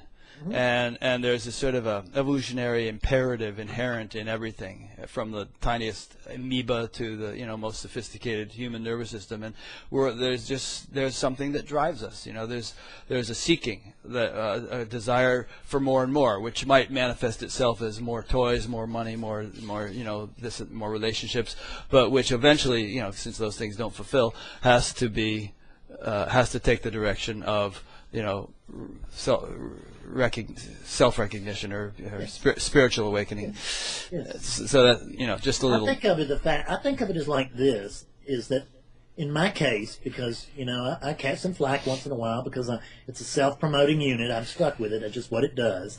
And but the reason that we're talking is the fact that I started talking some time back. In other words, if I had just sat in my living room, still being the awake guy, in my living room, that might be very pleasant, but it wouldn't have. But there are a lot of people who are awfully glad I did not. So there's a fine line between little self-promotion and big self-promotion, and you kind of got to walk both lines. But the way that I look at this actually is that it looks like a drive toward, and it's not really. It's a pull toward. It's being pulled, but the way that pull happens appears to be drive.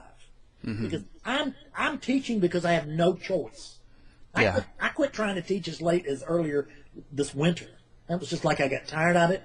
It was just killing me. I was working too many hours. I wasn't making much money, and it was just like, and I mean, I had no life at all.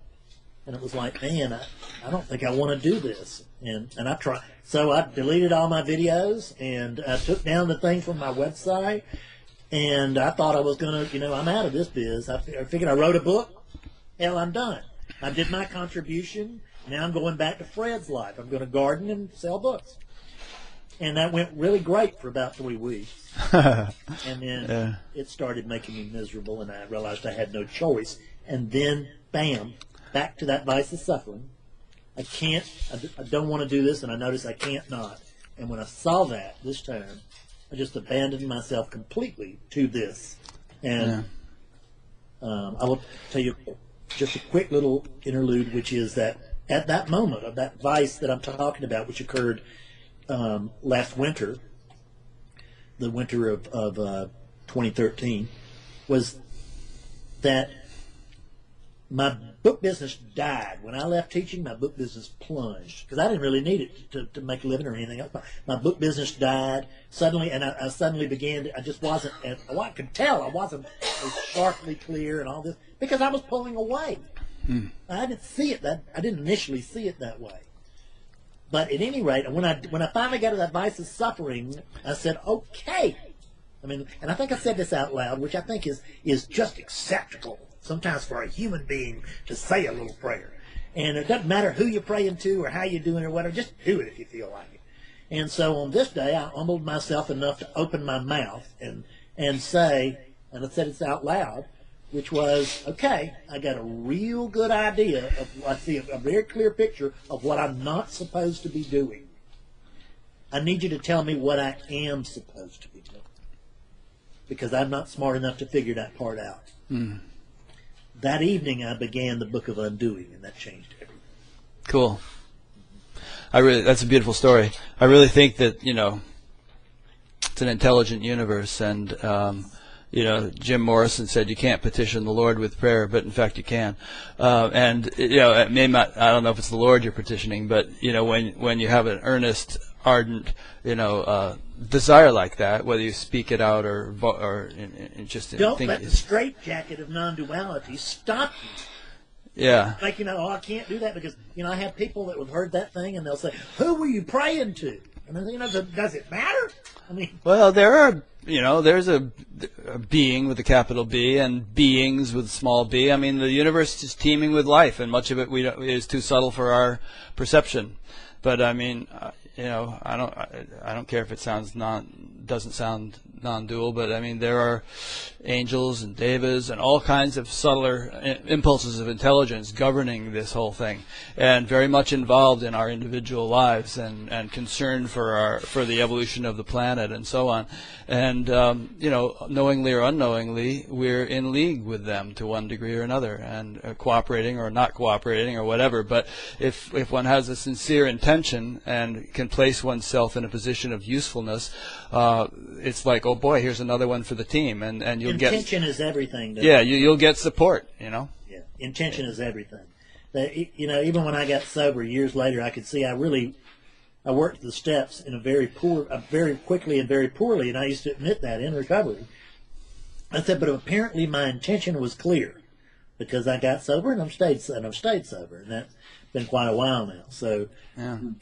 Now it's 13 and a half years, something like that. In recovery, we're just like baby children, which is that, how old are you? Well, I'm 2.5. I'm not 2. I'm 2.5. And in recovery, it's how long have you been sober? 13 and a half, 33 and a half years. Right. Yeah. 52 and a quarter. Yeah. And regarding this whole thing of, what should I do, and should I be teaching and this and that? Yeah, I think there are people who get up on a soapbox too soon, and there are people who get up who probably should be on a soapbox and aren't.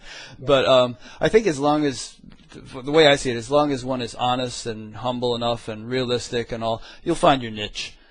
If you just stay out there and you're willing to take the licks. Yeah. Because I didn't have a teacher when I woke up for several years, and I now know that absolutely everything that you can do wrong, quote, in early awakening, you tried it out. Yeah, I tried it out. I gave it a spin, and I suffered for it, and that's how I learned. Yeah. I learned suffering was my pointing, always has been. It's getting a lot less so though now, in the sense that I don't have the threshold for suffering that I had when I was in the park. Mm. And now there's just a little bit of a hint of something, and it's like, oh, guess well, you get more fine tuned. I mean, it's like when you're on the highway, you're just making these real subtle corrections in the steering wheel. That's right. And it's kind of like, gets more and more like that, where you just you don't. There's a saying. How does it go? For the wise, only an indication is necessary. Yes. So just a subtle indication, yes, whereas some people really need to be smacked upside the head, yes, because they're not going to take the subtle hints. That's right. That's what I needed, and fortunately, I don't need so many licks anymore. But I've still got quite a few indications. Now, you do seem to, from what I hear, from what you're saying, you seem to have a knack for facilitating an initial awakening. Yes. But then I've heard you talk on your YouTube videos about oscillation and all. I mean, do you have sort of ways of helping people to stabilize a bit? I do. And what you can take, because I work with people. Also work besides helping people with an initial awakening, is that I help a lot of people who've had an initial awakening and they're now in oscillation, or they had an awakening 3 years ago and it was great, and I want to be just like that again or whatever, but I can't seem to be able to do it. They come, and what I do, and there's things that I do that are not unique to me.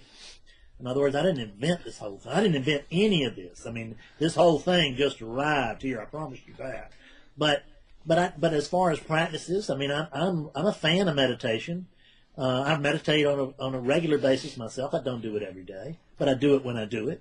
And I like the results that I get from it. I don't meditate to get a result directly, but I still notice that one occurs. And sometimes I do meditate to get to directly get a result. Lately, I've been meditating again because for 2.5 years I have been on a path of being pulled so fast that it looked like I was driving. Yeah. And the unit is exhausted. Sure. I mean, I'm kind of done in a way as far as all of that part. And so I've been meditating again to get this mind quieted down and slowed down so that so that I'm moving, so that I'm just aware of myself more acutely all the time. Yeah. Well, you can always fine-tune the instrument. And, I mean, as we know, I mean, Ramana Maharshi spent decades in some sort of meditation after his initial awakening, doing whatever he was doing, but there was a purpose to it. The Buddha spent, after his enlightenment, spent the rest of his life. He meditated a couple hours a day or something, or so we're told.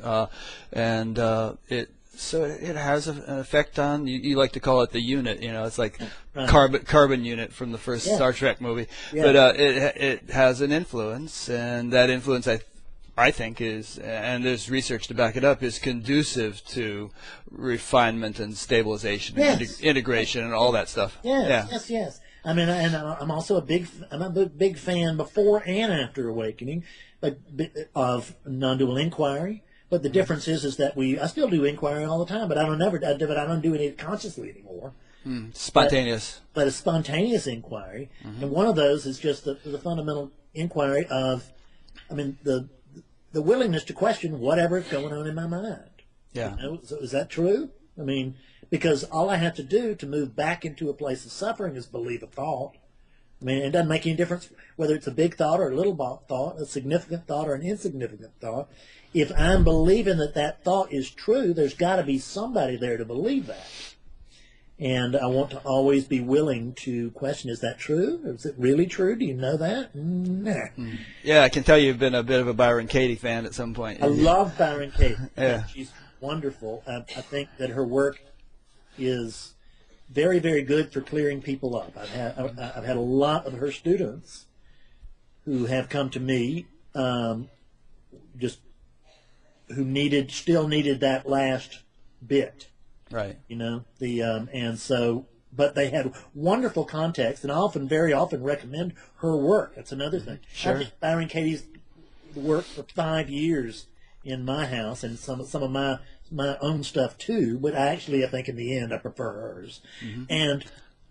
But it was for questioning what I call beliefs, opinions, and positions, BOPs. Because everything's always okay, and then suddenly here comes a belief and an opinion or a position. We get bopped, Yeah. And it's a beautiful day. I go out to the mailbox. I've got a bill there from the IRS, and it's like those idiots. I mean, what are they thinking? $5,000 I owe them. I get bopped, and I think that my belief, opinion, or position is true, and And I can believe that as long as I want to suffer, as long as I'm willing to suffer for it. Is that true? No, but I'm willing to suffer for it. It polarizes you. It locks you into a sort of a little, boxes you into a corner. I mean, because what I talk about is that the fact that doubt is our friend in this thing. Doubt's our best friend. The first 2/3 or 3/4 of an awakening session is spent raising doubt. Yeah. That's all it is just raising doubt. So are you sure that that's how this works? Is that, So I know you believe that. Have you actually looked into that? And no. And because what I talk about, what I do is that it's not talk and tell. It's show and tell. Because talk and tell certainly works. I'm a product of it. But it doesn't work as often as show and tell does. When I can actually take you and show you, have you experience your true nature right now. And self-promoting unit, I would be lost on that. So you back to the true nature thing. So do you find that it's sort of like pretty much 24/7 reality for you? It just sort of cruises along, and you're going through your day and all, but there's this sort of vastness or silence or whatever. And even during sleep, or does it kind of get blotted out during sleep? No, I still don't know the people that have other reports, but but I don't. Sleep is the same way for me as it always was. Waking up, I mean, in the morning is a little different than it used to be. Yeah. But the sleep part is the same. I'm pretty much that way too, although there have been times when there's been sort of glimpses of inner awareness during sleep. But so some friends of mine say it's like just bright as a light, so to speak, metaphorically speaking, throughout the night. There's never any diminution of inner awareness, despite the depth of sleep. Yeah. But one thing maybe you do notice is that when you wake up from sleep, there's kind of a sense of bliss, or like the awareness has been there, or maybe somebody wakes you up in the night, hey Fred, you're snoring, and you realize, hey, I was snoring, I was awake. You ever have anything like that? Yes. Right. Yeah. There's the other thing is that when it used to be that when I woke up in the middle of the night, it was like, and now it's like, oh, I can. Really, I mean, I don't really. My wife and I wake up frequently in the night, and we'll kiss or do whatever, because it's just, and we'll tell each other we love you, because it's just, I mean, it's great. Whether I'm asleep or not asleep, it's great. And So the clarity is there from the moment of waking up. You're saying, there's no shift there really at all, because that being is always there, and it always knows it's there. And it's there when so don't get me wrong, when I talk about when I'm sleeping, I'm talking about this. Yeah. This sleeps, then, because I don't ever sleep, but this sleeps. Right. When this sleeps, it doesn't have any memories of deep sleep or anything like that. But I don't ever go anywhere. I don't sleep. I'm, like the cab company or something. We don't sleep, So is that kind of a conscious recognition throughout the night, or is it more just sort of more of an intuitive knowing that? It's just intuitive, and because Okay. it's there upon that instant Of awakening. of Yeah. awakening. It's just right. It's just right there, and it's. I mean, honestly, it's gotten to where now that I've started meditating again, and it's slowing this thing down again. Once again, I'm getting back to the fact that it's getting very difficult to get out of bed in the morning, so I can't come up with a really good reason. And there is a physical bliss. Yeah. Yes, right. Yeah, that energy that is just, and it's just God Almighty. I mean, can it get any better than this? I mean, yeah, it will tomorrow. Yeah. No, I thought of that when I was listening to some of your YouTubes, because I think maybe at one point you were saying like there isn't necessarily going to be bliss, and I was great happiness accompanying this, and my response was, yeah, not necessarily, but at a certain point there probably will be, as this develops. But it's not necessarily through the unit, which is. The unit may still be having a difficult time, but it's just not taken very seriously. Yeah, but somehow even through the unit, bliss becomes more and more of a characteristic. Well, you remember Ananda Mayama, that great Indian saint, that her name actually means bliss-permeated mother. Oh, wow. And there does come a time, where I may still have some things to look forward to, which is fine with me. Oh, there's always something to look forward to. Yeah. So but at this point, there's a saying in the there's Vedas. An undercurrent that what you're talking about there. I think there is an undercurrent of all is well. I mean, just that never leaves, and it doesn't make any difference what this is involved in. That's always there, but it's subtle, No, I know what you mean. Yeah. Yeah. It's very good. It's called santosh, contentment, and it becomes a sort of a foundational quality, or so to speak. But this thing about bliss, I mean, there's a saying: contact with Brahman is infinite joy, and I mention it because sometimes people want to dumb down enlightenment and kind of sell it short, in my opinion, as being just this sort of flat, emotionless. Dispassionate kind of thing, but I fully believe it can become a extremely rich and saturated with joy. I really think that I really think what they're describing there when they're talking about that flat, dry place.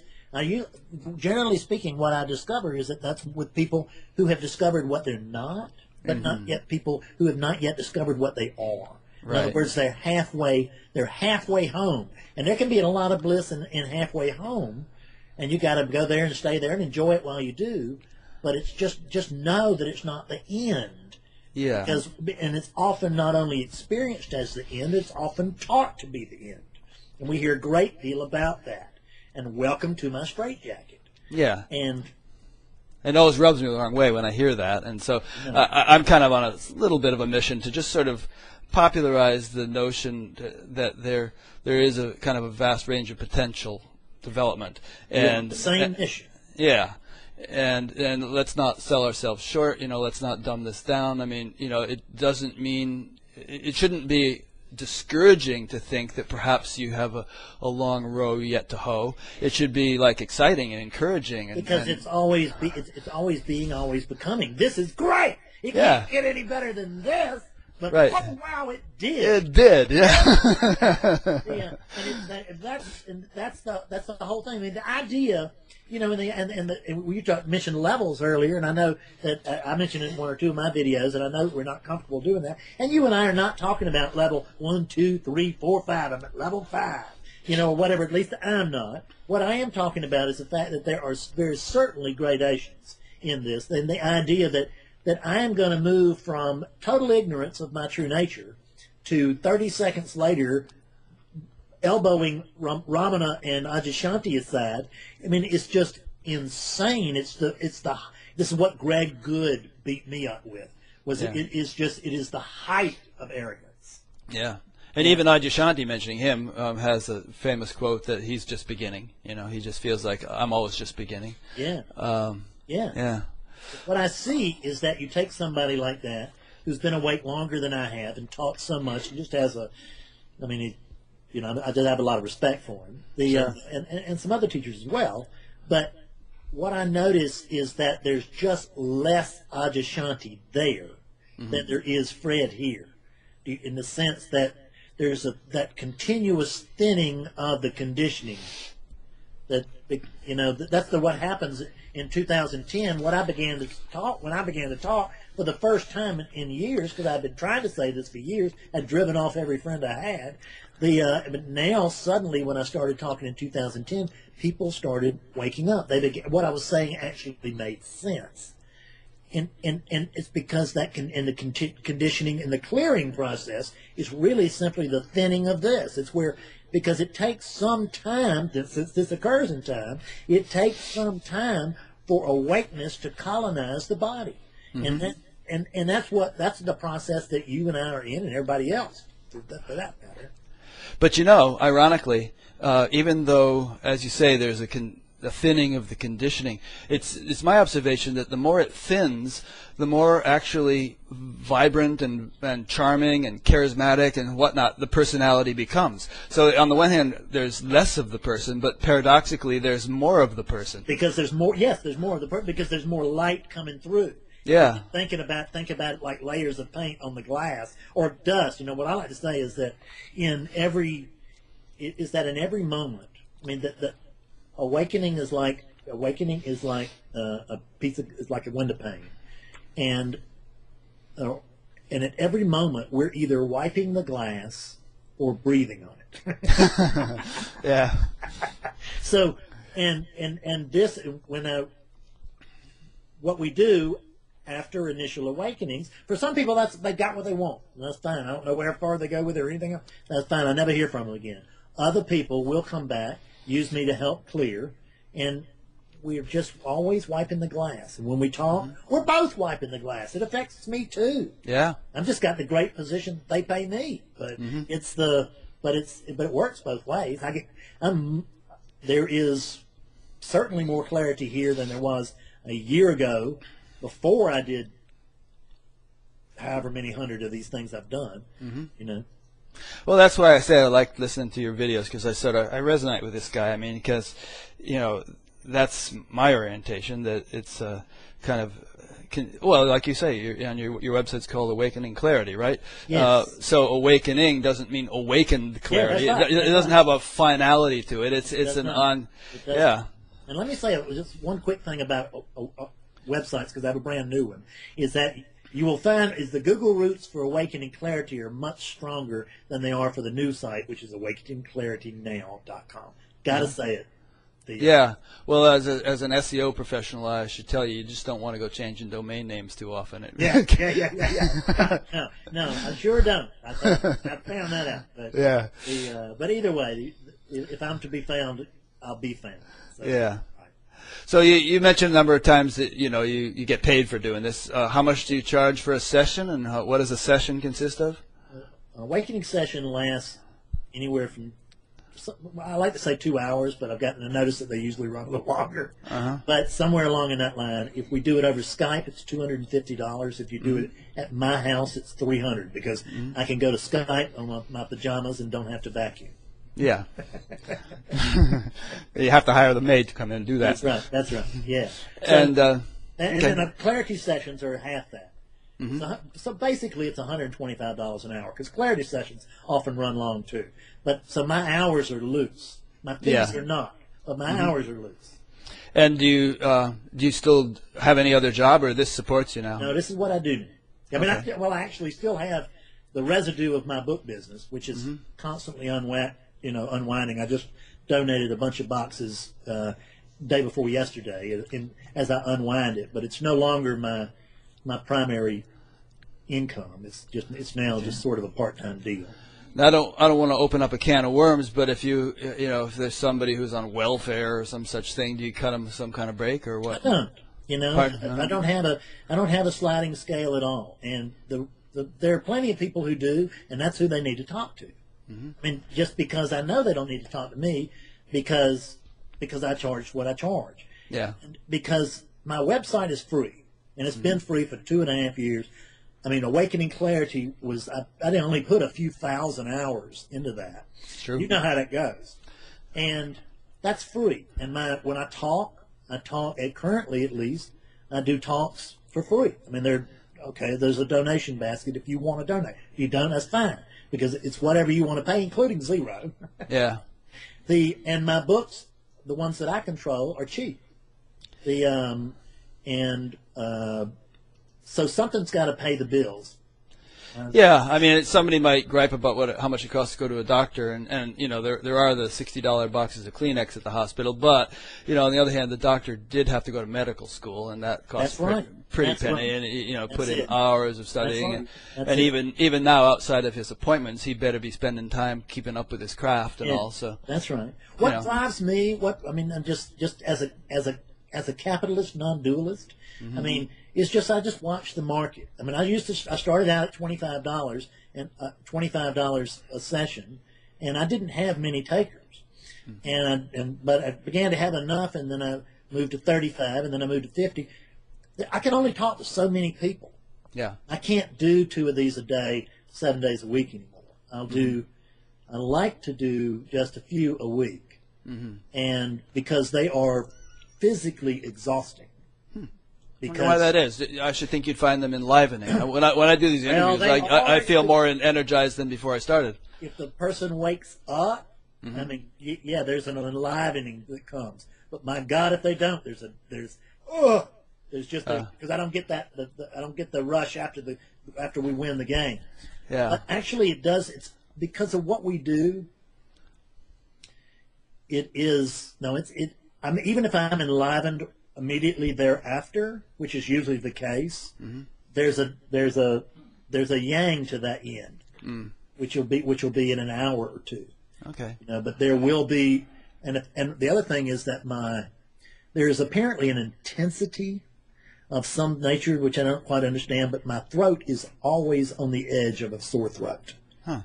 So it's in life in general, or when you do these sessions, you mean? Well, it'll stay that way. I mean, now, because of the sessions, it will be there. I have what I call on-camera days and off-camera days. And I do four days a week on camera now. And during that entire time, I'll be able to feel where I am in regard to a sore throat, whether I'm going to lose my voice or not. And what happens is, particularly once in a while, if I get into a very difficult DPS, I had one this summer with a woman that... What's a DPS?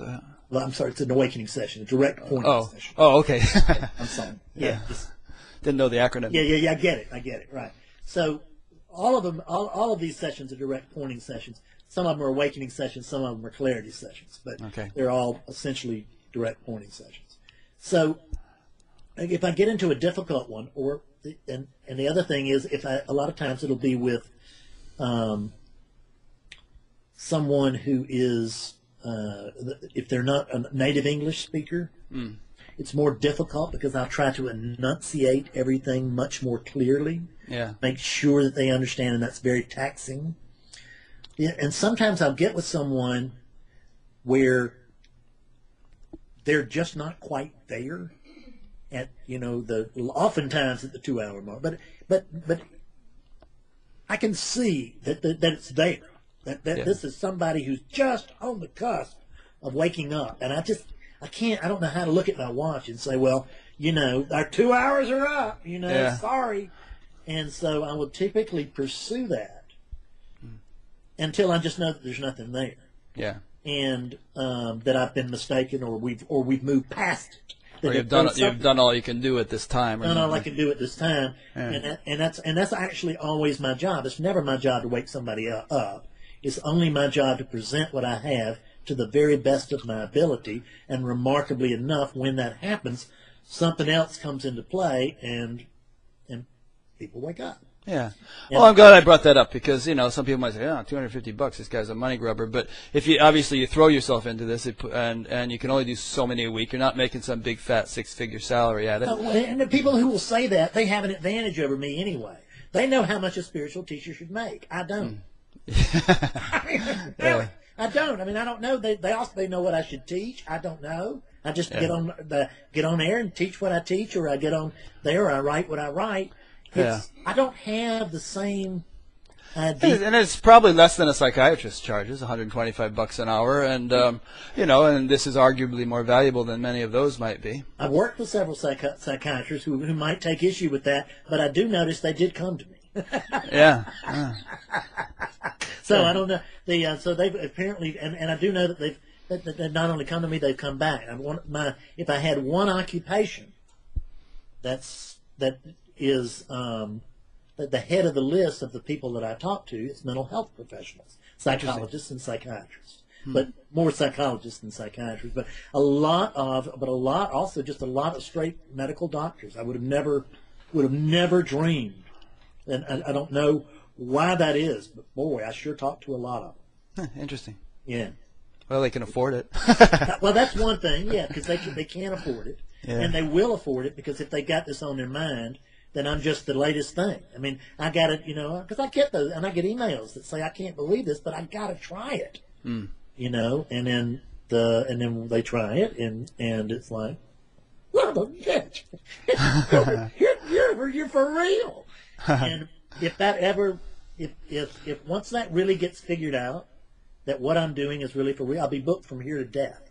Well, you're going to experience the Bat Gap bump, I can tell you that. Well, I'm looking forward to that. But I don't believe I can have much more fun with it than I already have, I'll tell you that. Yeah.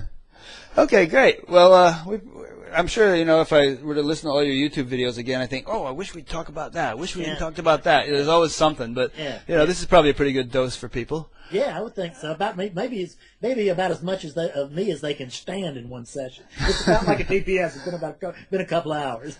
Yeah. And so I'm going to put up a page on BatGap that'll have links to your website and anything else that you told me to link to, your books and stuff like that. So people will, go to, those who are listening, if you want to get in touch with Fred, go to batgap.com, and then from there you can go to his website and link to his books and all that stuff.